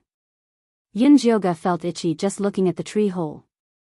Itchy, is it? I'll help you scratch it. Zishang smiled and reached out to pull Yunjioga's belt. Damn you. Yunjioga was no match for Zishang, and was quickly raped. The two of them started dual cultivating in the tree hole more smoothly than in the bungalow. Their spiritual power grew quickly, and their dantian's meridians became stronger. It was clear that Zishang's words were not entirely teasing. However, Yunjioga was still angry in his heart, so he purposely let out moans and groans as his palms caressed Zishang's muscular body. Do you have to do this? Zishang was very uncomfortable. Not bad. Use more strength.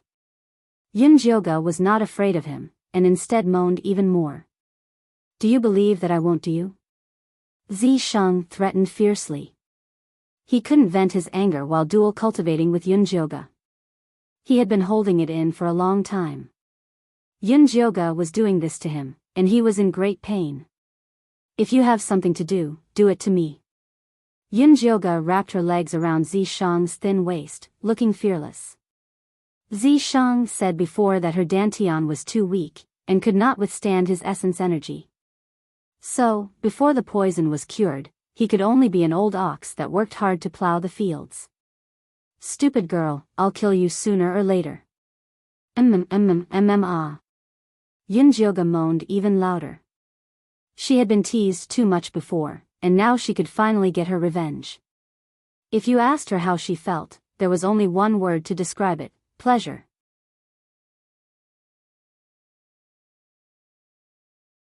Chapter 294. Because Zishang was too depressed, the dual cultivation ended very quickly. After Yunjioga finished his cultivation, he put on his clothes and returned to his original place with Zishang. The Lu sisters had already killed quite a few Yin ghosts. Seeing Yunjioga come back with messy clothes and a few strange red marks on his neck, their expressions became strange.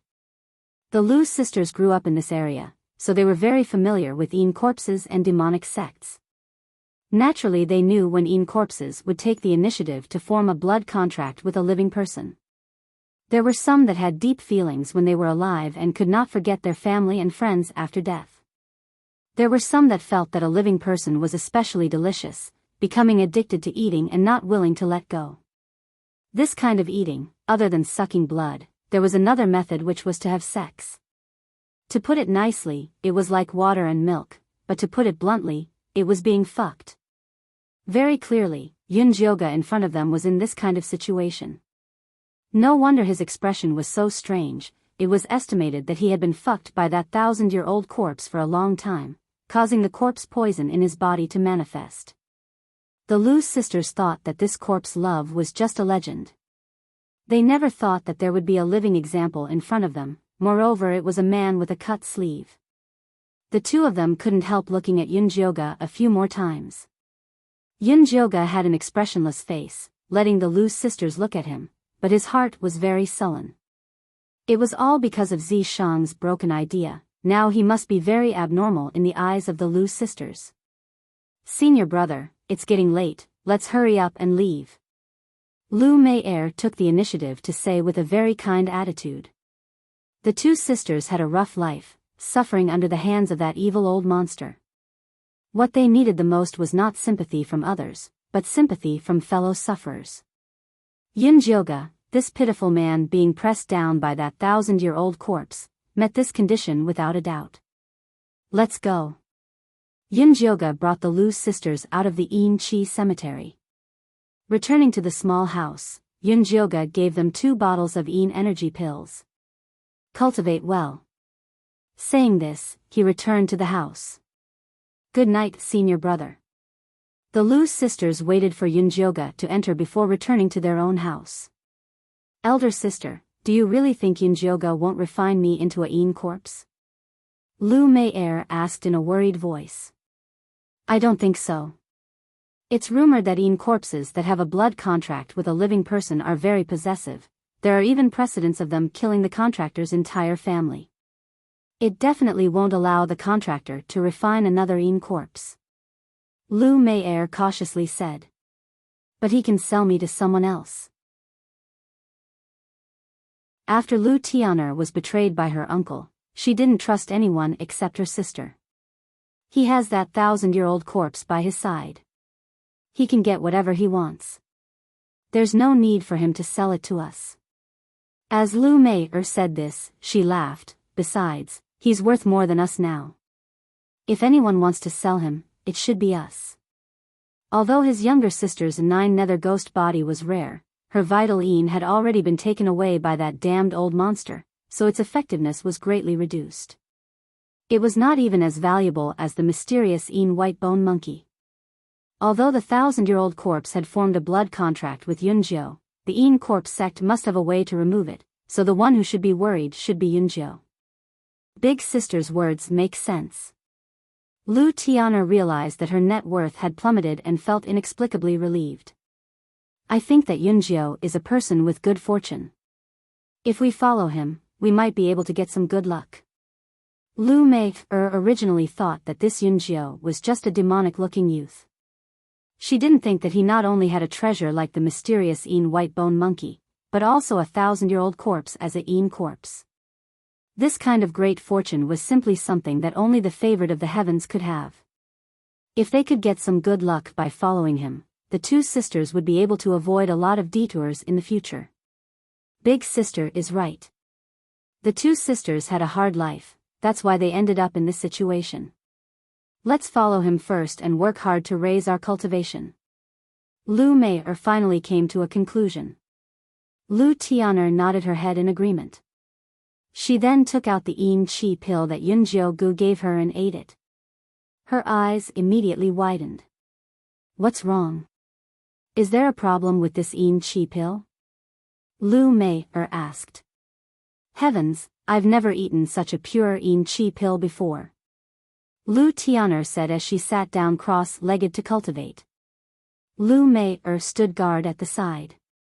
After she finished cultivating, she also couldn't wait to eat one. She immediately understood her little sister's meaning. Big sister, let's follow him for now. We'll see what happens in the future. Lu Tian'er felt that this enchi pill was too good. Right. Lu Mei nodded her head. The Lu sisters had real benefits in front of them. Even if they were to fall out in the future, they would have to take this opportunity to increase their strength first.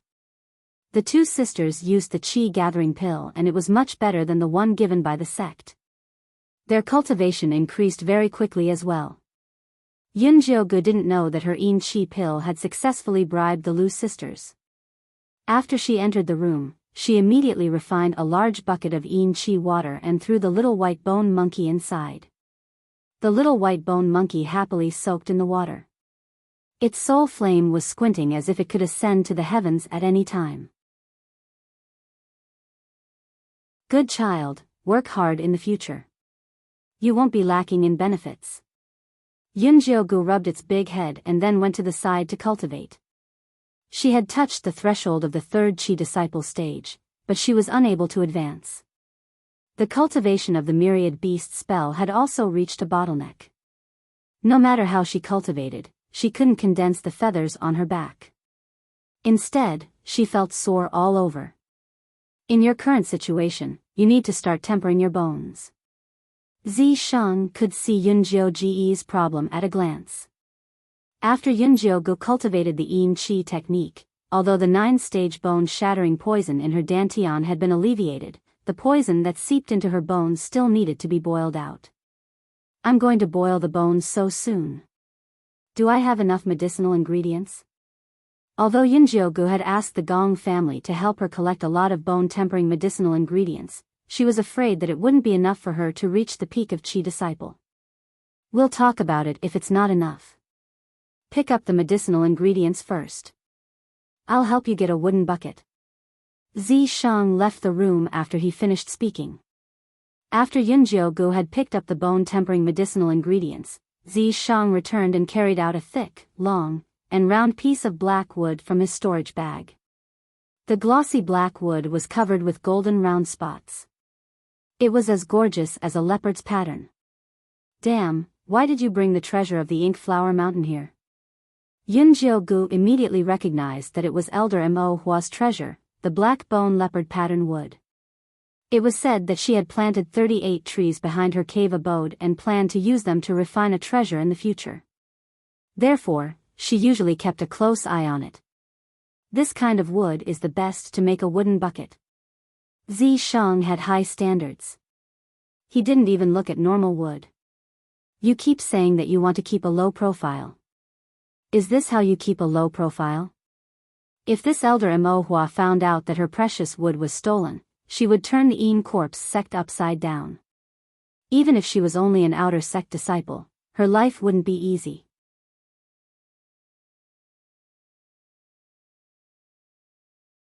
Chapter 295. Do you think I'm as stupid as you? Zi Shang dared to steal the wood, so he was naturally prepared. He found a normal black bone wood, painted it with leopard spots, and planted it back in its original spot. There were more than 30 black bone leopard wood in the forest. As long as Elder Mo Hua didn't dig it out, he definitely wouldn't find it. You can do that? Yunjiogu was impressed by Zi Shang. But no matter what, she was the one who brought the black bone leopard wood back to enjoy. She was still very happy. You boil the herbs first. I'll make the wooden barrel later and we can use it. Zi Shang's fingernails grew, and he cut the black bone leopard wood into neat wooden pieces. Then, he carved fire runes along the leopard markings on the wooden pieces, and started piecing them together. Apart from its spiritual solidification properties, the black bone leopard wood also had great growth properties. The wooden pieces fit together perfectly, without a single gap. It was as if it was naturally a wooden barrel. After Yunjiogu finished boiling the herbs, she poured them into the black bone leopard wood barrel. She didn't need to inject spiritual energy. The golden spots and fire runes lit up automatically, and small bubbles appeared in the pitch-black potion. I won't be cooked, right? Yunjioga swallowed her saliva. She was really worried that a layer of her skin would be scalded off. It just looks hot. Zishang put his hand into the water easily. When he picked it up, it was still as white as jade. Yunjioga walked into the wooden barrel without worry. The moment she squatted down, her face flushed red. She screamed and wanted to jump out of the barrel. Bear with it even if it hurts. Zishang pressed Yunjioga down mercilessly. You lied to me. Yunjioga's face was so hot that her face was crooked. The water was even hotter than it looked. That's how it is. Zishang placed his hand on Yunjioga's shoulder to prevent her from escaping. The golden spots and fire runes on the black bone wooden barrel grew brighter. More and more bubbles appeared in the potion. The rising mist enveloped the entire bungalow. It was as if she was about to ascend to immortality. Yunjioga soaked in the water. She felt that the cold air in her bones was about to evaporate. Layers of black filth emerged from her pores, wrapping around her body like sludge. When the medicinal effect completely disappeared, the filth on her body was as thick as armor. Piece by piece, it peeled off her skin. However, the effect was very obvious. Her cultivation advanced by another level, and she successfully entered the third level of Chi Disciple. In addition, her 10,000 beast spell had finally broken through the first layer. Not only did the phoenix feather flower on his forehead become clearer, but his skin also became smooth and tough, making it difficult for ordinary swords to injure him. You have to refine the Yin energy pill. Yunjioga said that a furnace of 10 Yin energy pills would require at least 200 Yin moths. She could afford it herself, but it depended on whether the Lu sisters could afford the price. So expensive? Lu Mei calculated the cost.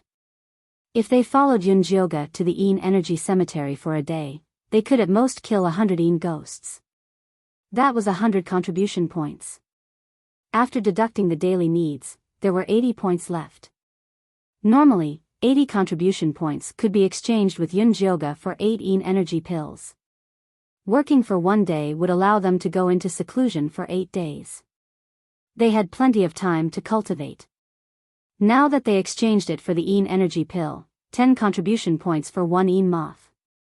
200 Yin moths would be 2,000 contribution points. They would have to work for 25 days to exchange for 10 Yin energy pills. Where would they have time to cultivate? After calculating the cost, Lu Mei said decisively, then let's go catch them ourselves. Yin moths are very sensitive to yang energy. We can set a trap to lure them over and then kill them. I heard that they used living people as bait. Lu Tian'er said. There are disciples of the Yin Corpse sect in a 10-mile radius.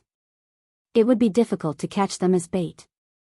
Yunjioga expressed his disagreement with this method. It is indeed difficult. If we are discovered, we will be heavily punished. Lu Mei's tone was a little regretful. Although using living people as bait was the simplest and most convenient method, the Yin Corpse sect forbade killing each other.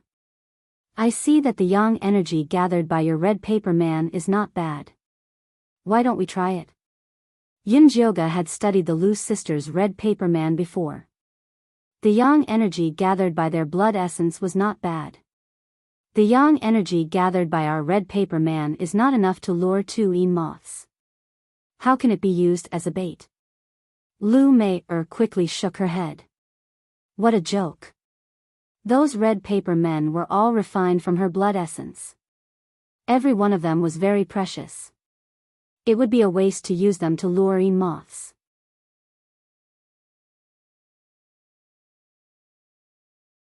Chapter 296. I'm just saying. I don't have to use your red paper dolls. I just need something with enough yang qi. Yunjioga was just asking casually. Lu Tian'er's eyes suddenly lit up and she said, I know something with enough yang qi. You mean yang essence? As expected of twins, Lu Mei and Lu Tian'er immediately guessed what their sister was thinking. That's right. Lu Tian'er nodded and laughed. As long as we can collect enough yang essence and store it in a yang locator, we can definitely attract moths and other fairies. Wait. Yunjioga raised his hand and asked hesitantly, the yang essence you're talking about, is it the one you're thinking of? Io, it's the one you're thinking of. Lu Tian'er laughed and said, how about brother Yunjio contribute the first shot? I don't have that thing. Ahem, senior apprentice brother, don't mind me. My sister is just joking with you. Lu Mei coughed and gestured for her sister to look at the 1,000-year-old corpse behind Yunjioga. Zishang actually found it quite interesting, but his identity as an old corpse made him unable to show his emotions on his face. In the eyes of the two sisters, he looked like he was angry. That's right, senior apprentice brother, I'm just joking. Lu Tian'er immediately became serious. The man of a 1,000-year-old corpse must not be casually flirted with. You guys find a way to get this yang essence. Inform me when you're done. Yunjioga waved his hand dispiritedly. He no longer wanted to discuss this unrestrained topic with the two sisters. Senior apprentice brother, don't worry. Leave this task to us. The Lu sisters vowed. Oh right, go buy 2 more second-rank Chi bottles. Yunjioga planned to go all out. Yes. The Lu sisters accepted the task and went to work. Just as Yunjioga was about to cultivate, Zishang suddenly pulled her into his arms and blinked his peach blossom eyes. He smiled and said, do you want me to give you some yang essence? I've been saving it for a long time. Hee, you should keep such a precious thing. Yunjioga pushed Zishang away and went to cultivate seriously. While the Lu sisters were busy collecting yang essence, Yunjioga was not idle either. She sneaked into the Enchi cemetery with the white bone monkey and picked many 3 nether flowers. 2 days later, the Lu sisters came to find her with a large milky white cup. The cup was in the shape of a cylinder, and the lid on it was very intricately made. It only allowed the liquid to enter but not exit, giving off a strange feeling. Senior brother, do you want to check it? Lu Tian'er pretended to open the cup. No need. It's fine as long as you think it's fine. Yunjioga rejected the cup of little tadpoles. Then when should we go? This cup of yang essence won't be fresh if we keep it for too long. The Lu sisters had spent a lot of effort to make this thing. Let's go now, Yunjioga said decisively. He would first go in and kill some ghosts. After midnight, he would catch the moths. At midnight, the Enchi cemetery was shrouded in ghost chi, gloomy and gloomy. Yunjioga was standing next to the big pagoda tree where he and Zishang had previously dual cultivated. Beneath him was a depression, and in the middle of it was a bottle. Around it were 6 white bone spikes. Once we have gathered enough moths, we'll attack at the same time. Can you do that? Yunjioga looked at the two sisters. Her plan was simple. She would wait for the moths to gather and then use the white bone spikes to kill them. At this time, cooperation was important. If the white bone spikes could not attack at the same time, the lethality would be greatly reduced, and the moths would take the opportunity to escape. Senior brother, don't worry. I guarantee that none of them will escape. The Lu sisters were twins, so cooperation was an instinct for them. It was not difficult at all. Then let's begin. Yunjioga nodded at Lu Mei. Lu Mei threw a red paper doll into the yang essence cup, and the doll quickly opened the lid. A faint stench floated out. The chi in the distance rolled, and a large group of ghosts pounced over. However, they were lured away by the white bone monkey. Following that, a large group of gray moths surged over. They were terrifyingly fast, and instantly drowned the yang essence cup. Lu Tian'er looked at the moths as if she was looking at countless contribution points. She was extremely excited. Lu Mei could not help but look at Yunjioga with a questioning gaze. Yunjioga shook his head. This was not enough. He had to accumulate more. Seeing that the number of Yin moths was increasing, and those that could not smell the yang qi were about to leave, Yunjioga finally nodded. The Lu sisters simultaneously made a hand seal, and 6 white bone spikes burst out with a blood-red light, and with a loud bang, they pierced into the Yin moths. The Yin moths shrieked. In an instant, more than half of them were killed, and the rest scattered in all directions, trying to escape. Yunjioga quickly commanded the white bone spikes to kill those that escaped. This attack killed a total of more than 400 Yin moths, just enough to make a cauldron of Yin gathering pills. There was still a lot of yang essence left in the cup, and it could continue to attract the moths. Just like that, Yunjioga and the Lu sisters killed for the entire night. The bottle of yang essence attracted more than 2,000 Yin moths. Although the results were gratifying, it was extremely tiring. Well done. Yunjioga held the 5 heavy Yin Qi bottles in his hands and praised the Lu sisters. Senior brother, you flatter us. Although the Lu sisters were happy, they knew that if it was not for the white bone monkey and the 1,000-year-old corpse protecting them, they would not have achieved such a result. Alright, let's go back.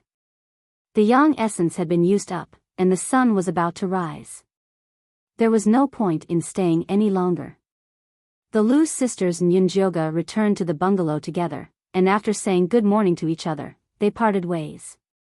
Yunjioga carried the heavy Yin Qi bottles back to the house, and was so tired that she could not lift her arms. However, these Yin moths would be wasted if she did not immediately refine them. She could only raise her spirits, and prepare to refine the pills. The Yin Qi that the Yin moths produced was a little grayish-black, and the refined Yin Qi was also black and very thin. However, as long as the 3 nether flour was put in, it would become very sticky. The 3 nether flour looked like a mushroom, and the grayish-white mushroom had 3 thick black rhombus-shaped lines on it. These 3 rhombus-shaped lines were the materials needed to refine the Yin gathering pill. Yunjioga removed the 3 rhombus-shaped lines from the mushroom, and threw them into the Yin moth's water. The thin Yin Qi water instantly became sticky. After all the materials were prepared, Yunjioga poured the sticky medicinal liquid into the small bronze cauldron, and began to refine the pill. The fire required to refine the Yin gathering pill was very short, and inexperienced people would easily spoil it. However, this was not a problem for Yunjioga. She only spent 2 hours to successfully refine the medicinal liquid into the Yin gathering pill. 10 cauldrons made a total of 300 Yin gathering pills, and the color looked grayish. Although it did not look good, the Yin Qi it contained was definitely very thick. When I think about how these Yin moths were attracted by yang essence, I feel a little nauseous. Yunjioga looked at the furnace of Yin gathering pills, and could not help but sigh. However, for the sake of cultivation, she could only endure it no matter how disgusting it was.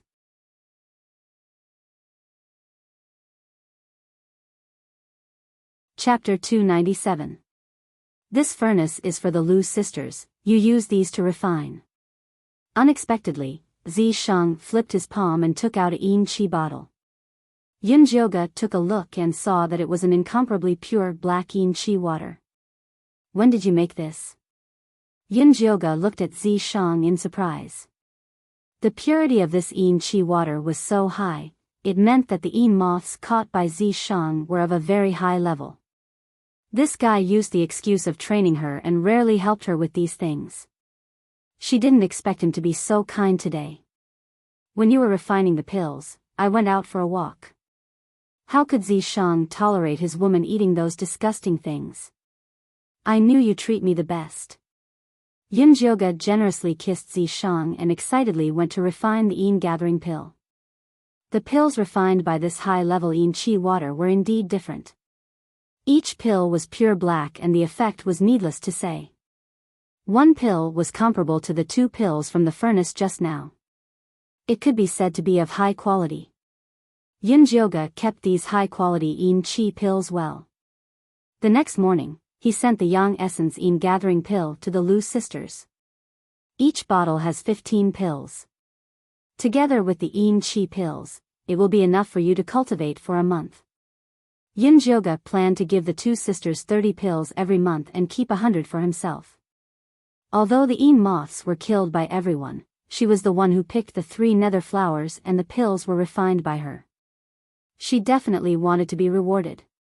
Thank you, senior brother. The Lu sisters would not mind that it was taken out by the young essence. 1 month later, go to the Moth Valley again. As for the young essence, do as you see fit.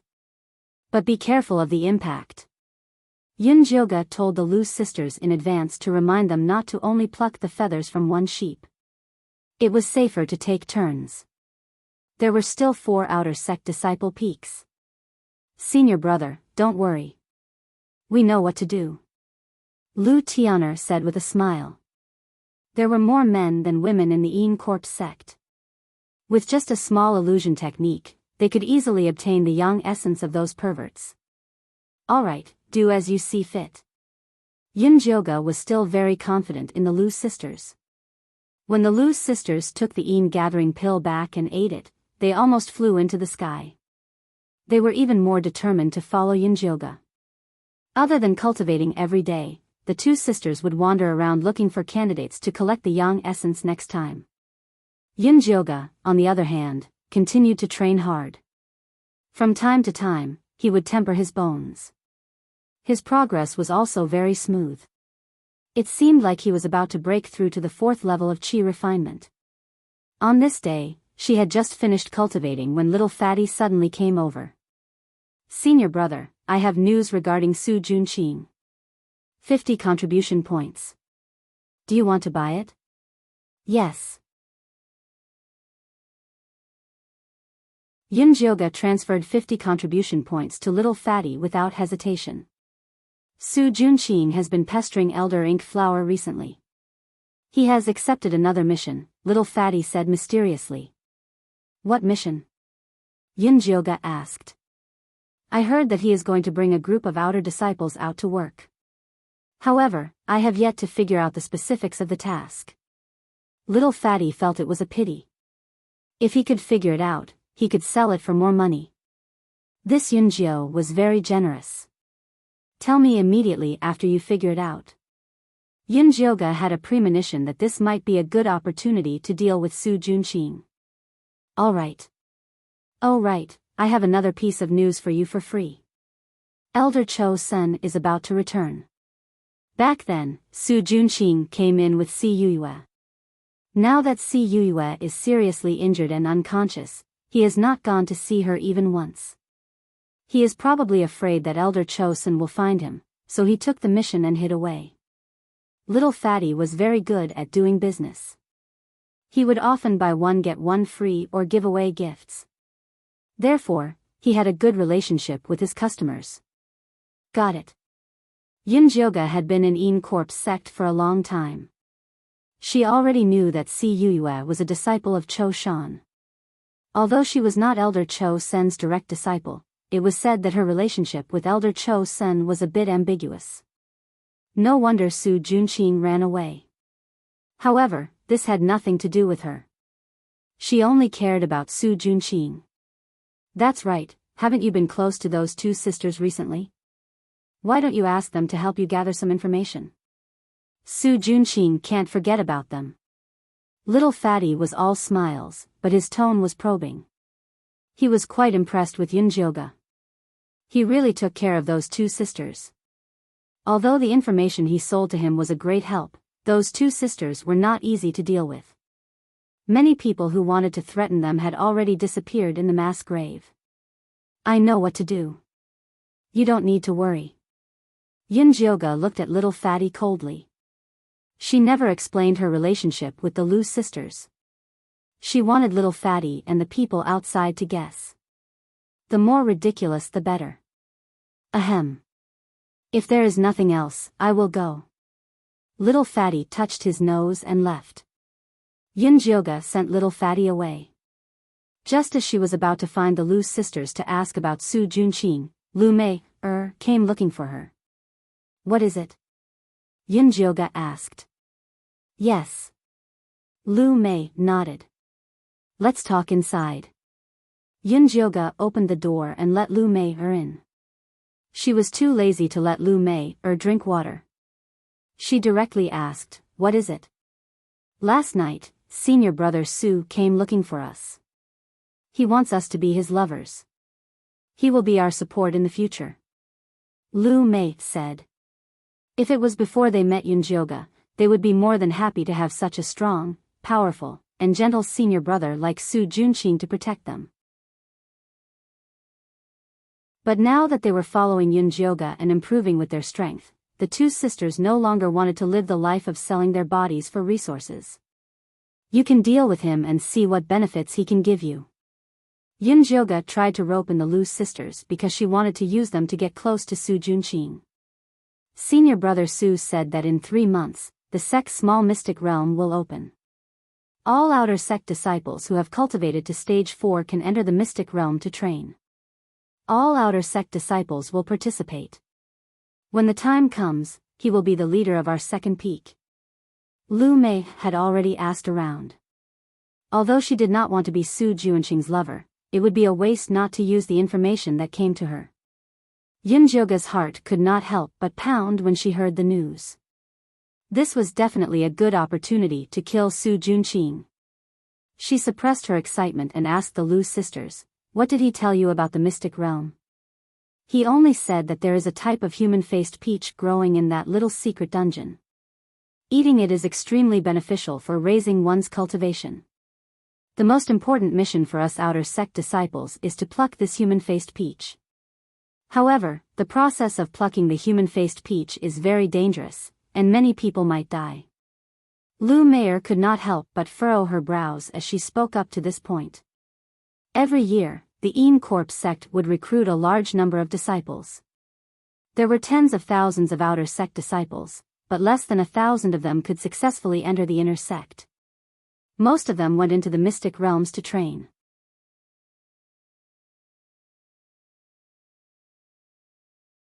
Chapter 298.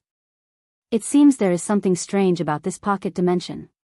You guys should hurry up and cultivate yourselves. If you have the chance, buy some good spiritual bones and prepare yourselves. I will go ask little Fatty about this pocket dimension. Hearing Lu Mei's words, Yunjioga also began to view this pocket dimension with importance. Okay. Lu Mei nodded worriedly. Yunjio had a 1,000-year-old corpse with him, so his life wouldn't be in any danger. However, the old corpse only cared about its contractor and turned a blind eye to them. It was too difficult to rely on it. It seemed like there was still a need to win over senior brother Su and ask him for help when necessary. Seeing through Lu Mei's thoughts, Yunjioga reminded, Su Junqing isn't a simple person. It's fine to maintain a relationship, but be careful of falling into a pit of fire if you become his backer. I know. Lu Mei nodded. Ever since Su Junqing expressed his intention to rope them in, the two sisters had also inquired about him a lot. They knew that he relied on women to get to his position, so he probably didn't approach them with good intentions. It's good that you know. Go back and cultivate well. After Yunjioga sent Lu Mei off, he wanted to find little Fatty to ask about this mystic realm, but he was stopped by Zishang. There are still 3 months before the minor mystery dungeon. By then, even if you don't ask, little Fatty will come to you and sell you the information. There is no need for this. Right now, the most important thing is to find a way to improve my strength. For Zishang, a minor mystery dungeon like this was nothing. You're right. Yunjioga also realized that he was a little impatient. Every time she encountered Su Junqing, she would easily lose control. This was not good. However, this was indeed a good opportunity, and he definitely couldn't miss it. Yunjioga began to assess his combat power.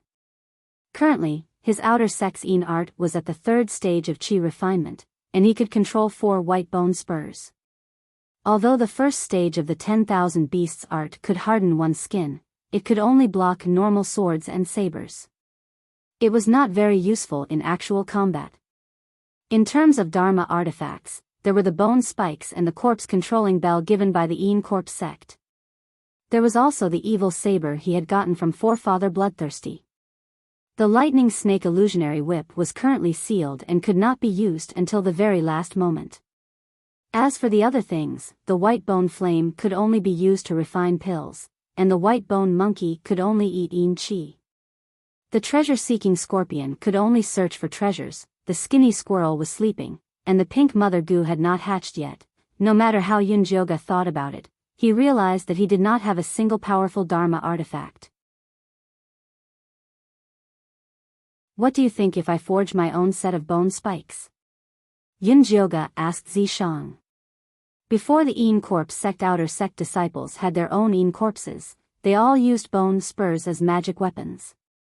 If he could find a superior grade spirit bone to forge a bone spur, its attack power would also be very powerful. It was said that Elder Cho Sen's Dharma treasures were made from the bones of bloodthirsty bats. There were 27 of them in total, and they were very powerful. Find me the spirit bone, I'll help you refine it. Yunjioga was good at alchemy, but he wasn't good at blacksmithing. He didn't even have the slightest bit of talent when it came to runes. All right. Yunjioga had been waiting for Zishang to say this. She patted her pouch and solemnly called out, "Come out, treasure-seeking scorpion." The treasure-seeking scorpion immediately crawled out and waved its pincers. It raised its head and puffed out its chest as it shouted in a loud voice, "Master, what are your orders? Go outside and help me. Are there any white bones with abundant spiritual energy?" Yunjioga was very confident in the treasure-seeking scorpion. If it could find something similar to the mystic Een white skeleton monkey, that would be the best. I'll go right now. The treasure-seeking scorpion's fat body landed on the ground with a bang, creating a small pit. This fellow ate and slept well, and was in a good mood. Its weight was increasing. It was originally only the size of a palm, but now it had gone through secondary puberty and was as thick as a child's arm. Its digging speed was also increasing. Not good. Be careful. Yunjioga ordered. This was Een Corpse sect's territory after all. If something happened to the treasure-seeking scorpion, it would be very hard for her to solve it. Don't worry, I know. The treasure-seeking scorpion was very satisfied with its current life. It didn't want to change its master at all. It usually guarded its wife, and without Yunjioga's orders, it would never act on its own. The treasure-seeking scorpion looked left and right. After confirming its direction, it turned into a yellow light and entered the ground. Great King Zishang, you're here. I'll make you a pot of tea. Yunjioga called out to Zishang in a flattering manner. If he wanted to deal with Su Junqing, this was the real Dharma treasure. He had to serve him well. Zishang's attitude towards Yunjioga was very useful. He lazily sat on the chair, twisted his neck, and muttered to himself, "Your shoulder seems a bit hard." "Is it hard? I'll help you rub it." Yunjioga immediately stood beside Zishang and pressed his shoulder. He even asked very gently, "Great King, is this strength suitable?" "It's all right." Zishang was drowsy, but the corners of his red lips curled up slightly. Yunjioga wanted to continue. At this moment, a yellow light appeared on the ground. The treasure-seeking scorpion had returned. So fast. Yunjioga thought that the treasure-seeking scorpion would take at least half a day. After all, this area was Een Corpse sect's territory. He didn't expect it to return in just 10 sentences. "I've already found the spirit bone. It's not far from here." The treasure-seeking scorpion said naively. "Not far?" Yunjioga was slightly surprised. If it wasn't far, then it was still in the territory of the second peak. There could be a good spirit bone here. Let's go take a look. Zishang stood up and said. Let's go. Yunjioga was also slightly curious about how close the spirit bone was. In the end, under the guidance of the treasure-seeking scorpion, they made a few turns and arrived at a workshop where the disciples of the second peak traded privately. Yunjioga had heard of this workshop before. Many outer sect disciples would set up stalls here to privately trade after obtaining some gains. The Corp sect would also turn a blind eye to it when it was too low to exchange it for contribution points. Yunjioga sent the treasure-seeking scorpion to pick up the spirit bones for free. Making her spend money was like cutting off her own flesh. Let's look around. If there's anything good, we'll buy it. Zishang was rather interested in this workshop. Alright, let's look around. Yunjioga felt a little heartache for her purse. The scale of this workshop was quite large. The small stalls were all trading within a planned area. Most of them were things that outer sect disciples could use. There were second-hand Chi bottles, various spirit bones, various low-grade materials. Yunjioga walked around but didn't find anything good. A slightly better spirit bone was sold for 100 contribution points. It was better for her to go to the mass grave to find it herself. As Yunjioga was walking around, she heard a familiar voice behind her. Senior brother Yunjio, why are you here? She turned around and saw that it was little fatty Jean Lin. Why do you have a share in everything? Yunjioga was impressed with little fatty. He curried favor every day, yet he still had the cultivation of the second layer of the Qi refinement realm. He was quite a capable person. Keeping track of the workshop's movements is also one of my jobs. If senior brother Yunjio wants to buy anything, just ask me directly. I don't charge for this information, little fatty said with a smile.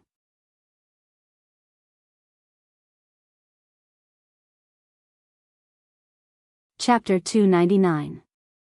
I want to buy a good spirit bone, but the price has to be reasonable. Yunjioga still trusted little fatty. You can't buy good spirit bones here, you have to go to the night market to get good stuff. Little fatty whispered. Ghost market? Yunjioga raised her eyebrows, it didn't sound like a good place. That's right, after midnight, there is a ghost market in the locust tree forest. There will be a lot of good stuff, but you can only exchange it. You can also buy it with spirit jades, but it doesn't accept contribution points. Little fatty carefully introduced the ghost market to Yunjioga. Because there were a lot of things that couldn't be put on the table, people who entered the ghost market had to cover their faces. They weren't allowed to ask for the origin of anything they wanted to exchange, and fighting was not allowed in the ghost market. Although the rules in the ghost market were very strict, there was no guarantee once you left. Many people would stare at targets in the ghost market and rob when they left, so it was very dangerous for people without any strength to go to the ghost market. Sounds good.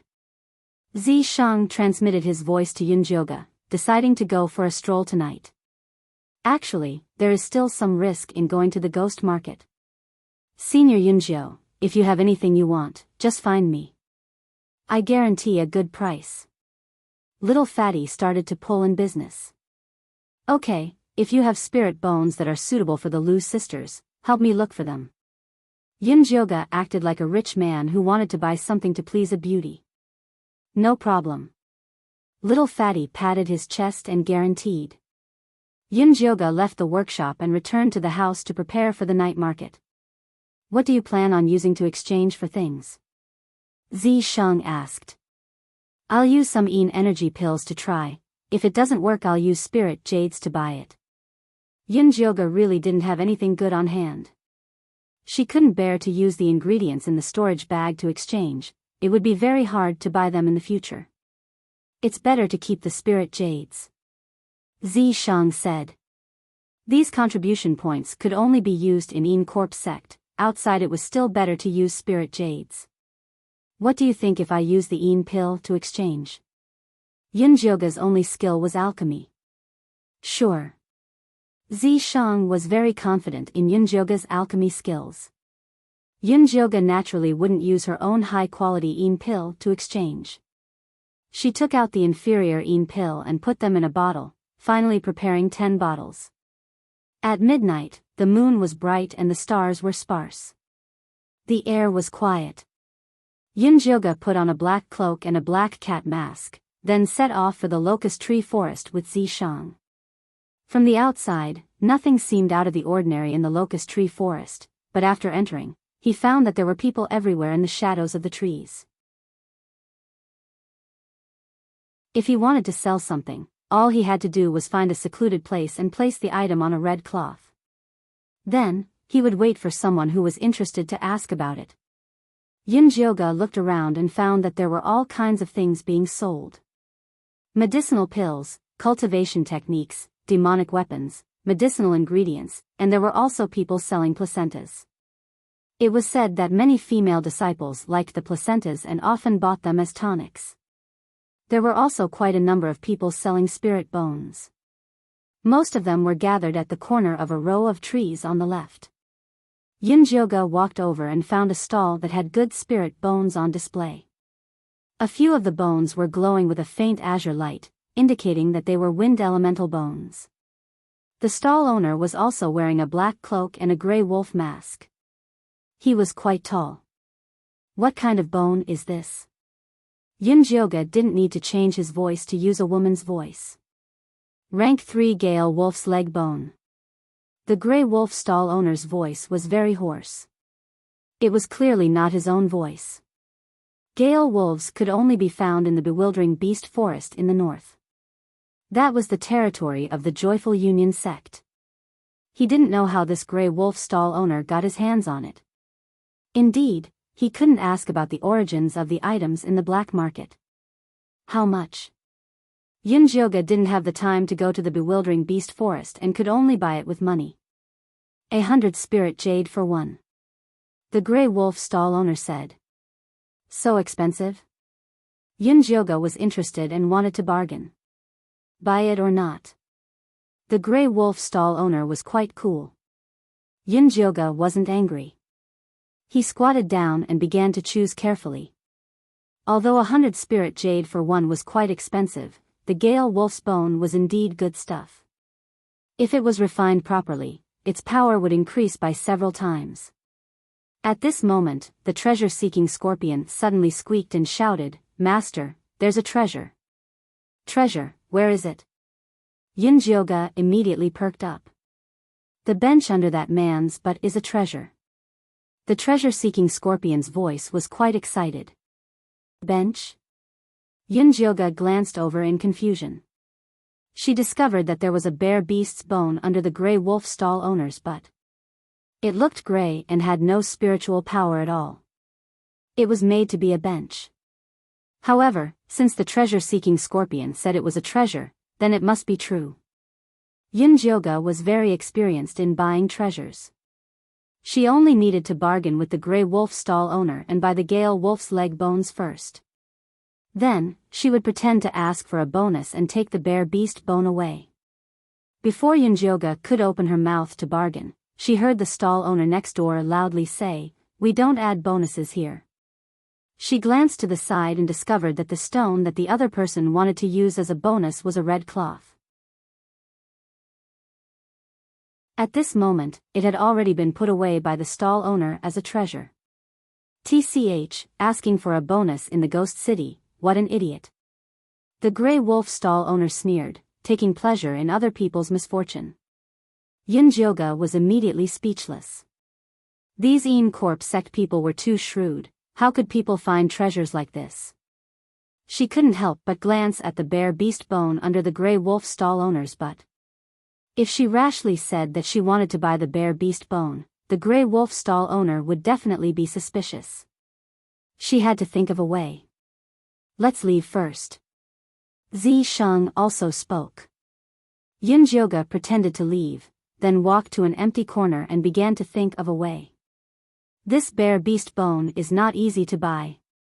Yunjioga racked her brains, but couldn't think of a way to naturally buy a useless bare beast bone. What's there to think about? If he doesn't want to sell, then just rob him. Zishang said as if it was a matter of course. Fighting is prohibited in the ghost city. Yunjioga still had to stay in the Een Corp sect for a long time. Causing trouble now was definitely courting death. Can't we just leave the ghost city? Zishang was very familiar with robbery. In fact, he had already placed a tracing curse on the Grey Wolf stall owner, so he could find him at any time. All right. It's just robbing a broken bear beast bone. At worst, she would just give him some spirit jades as compensation. After Yunjioga made her decision, she prepared to go back and buy the Gale Wolf bones that she saw earlier. Buy what? When the time comes, we'll just rob them together. There was no need to go through so much trouble. What if he sells it to someone else? Yunjioga frowned. That bone was very good. Then we'll rob again. Zishang's hands were itching. How can we rob so much? Yunjioga ignored Zishang's rotten idea and went back to find the Grey Wolf stall owner. I want all 4 of these Gale Wolf spirit bones, can I have less? Yunjioga asked. Not less, this thing is not easy to get. The Grey Wolf stall owner was speaking the truth. For these Gale Wolf bones, he was almost messed up by those little hussies from the Hahuan sect.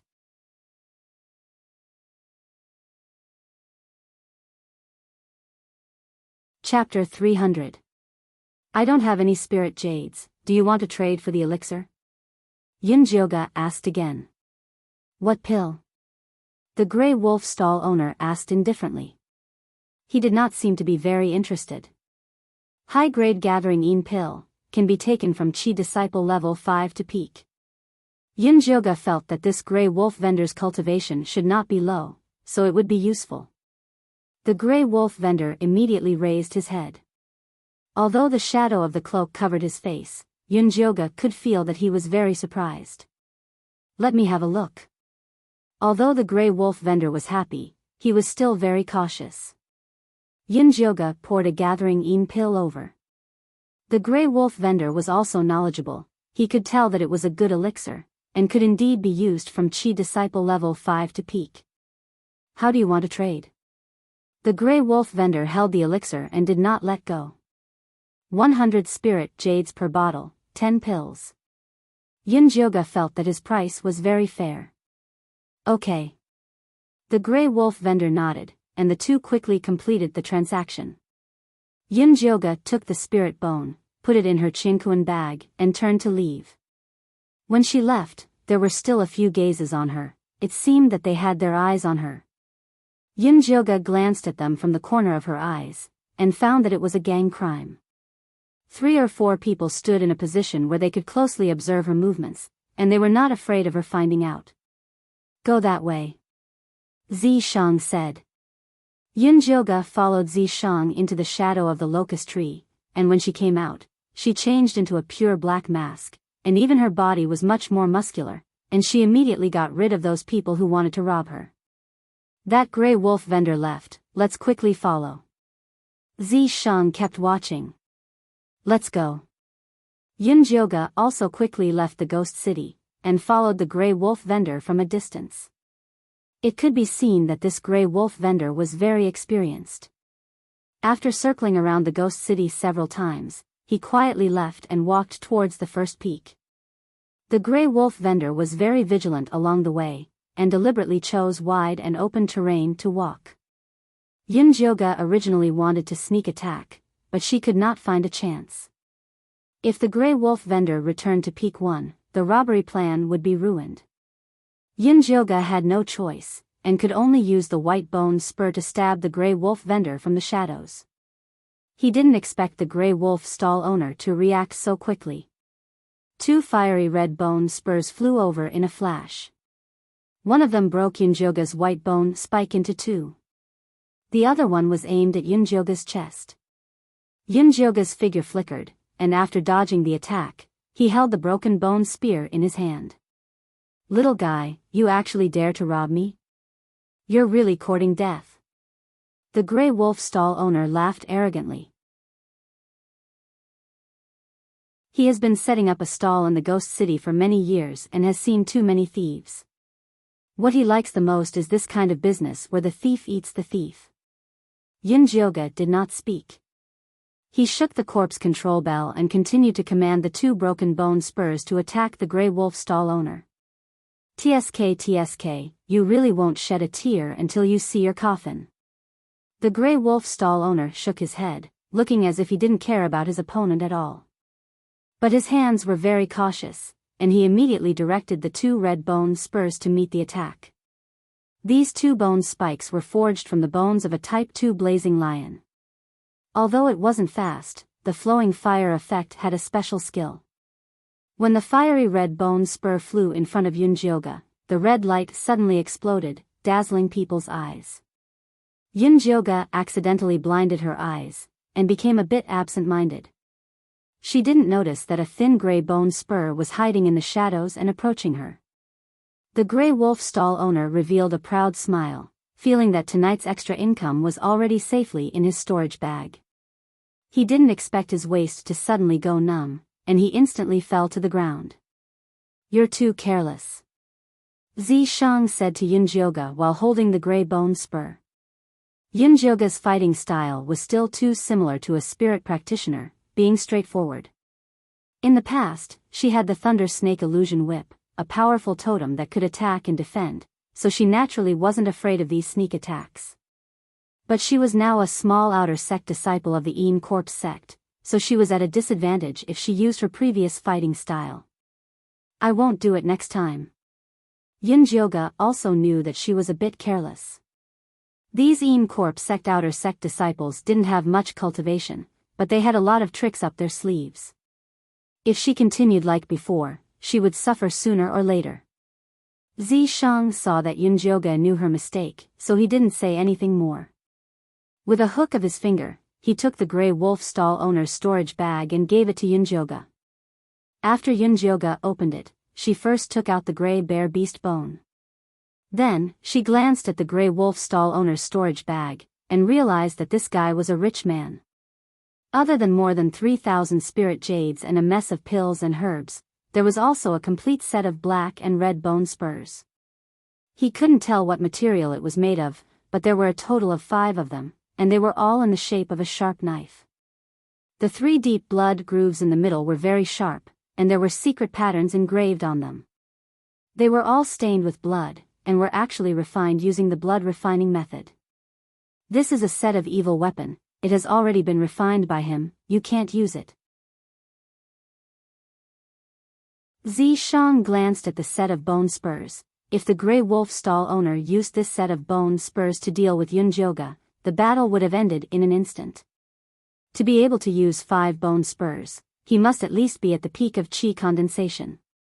With this kind of cultivation, he would definitely be a big shot in the first peak. However, Yunjioga was masked today, so he wasn't afraid of being recognized. Yunjioga didn't care about those pills and herbs, and he couldn't use the bone spurs. The only thing that was useful was the 3,000 spirit jades. Yunjioga put away the spirit jades without hesitation.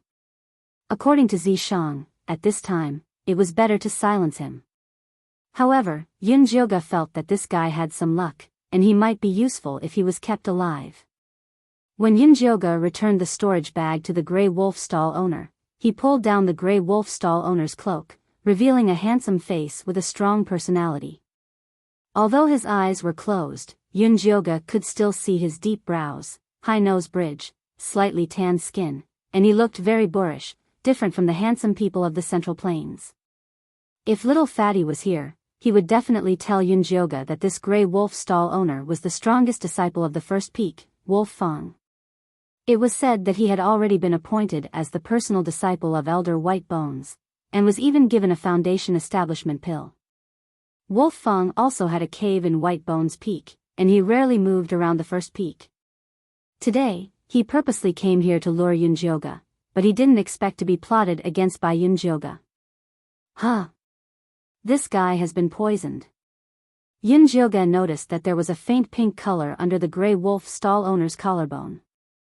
It looked like countless peach blossom petals stacked together. However, it was really strange for such an incomparably enchanting color to appear on such a big man. Peach blossom charming bone poison, the unique aphrodisiac of the Joyous Union sect. The poisoned person must have intercourse with the female disciples of the sect for 7 days and 7 nights in order to get rid of the poison. Zi Shang could tell the source of the poison with a single glance. 7 days and 7 nights. Even a Jingu bang would be ground into a needle by water. You're tuning into the A Romantic Tales YouTube channel. Don't forget to subscribe and join us on this journey to catch the most captivating stories.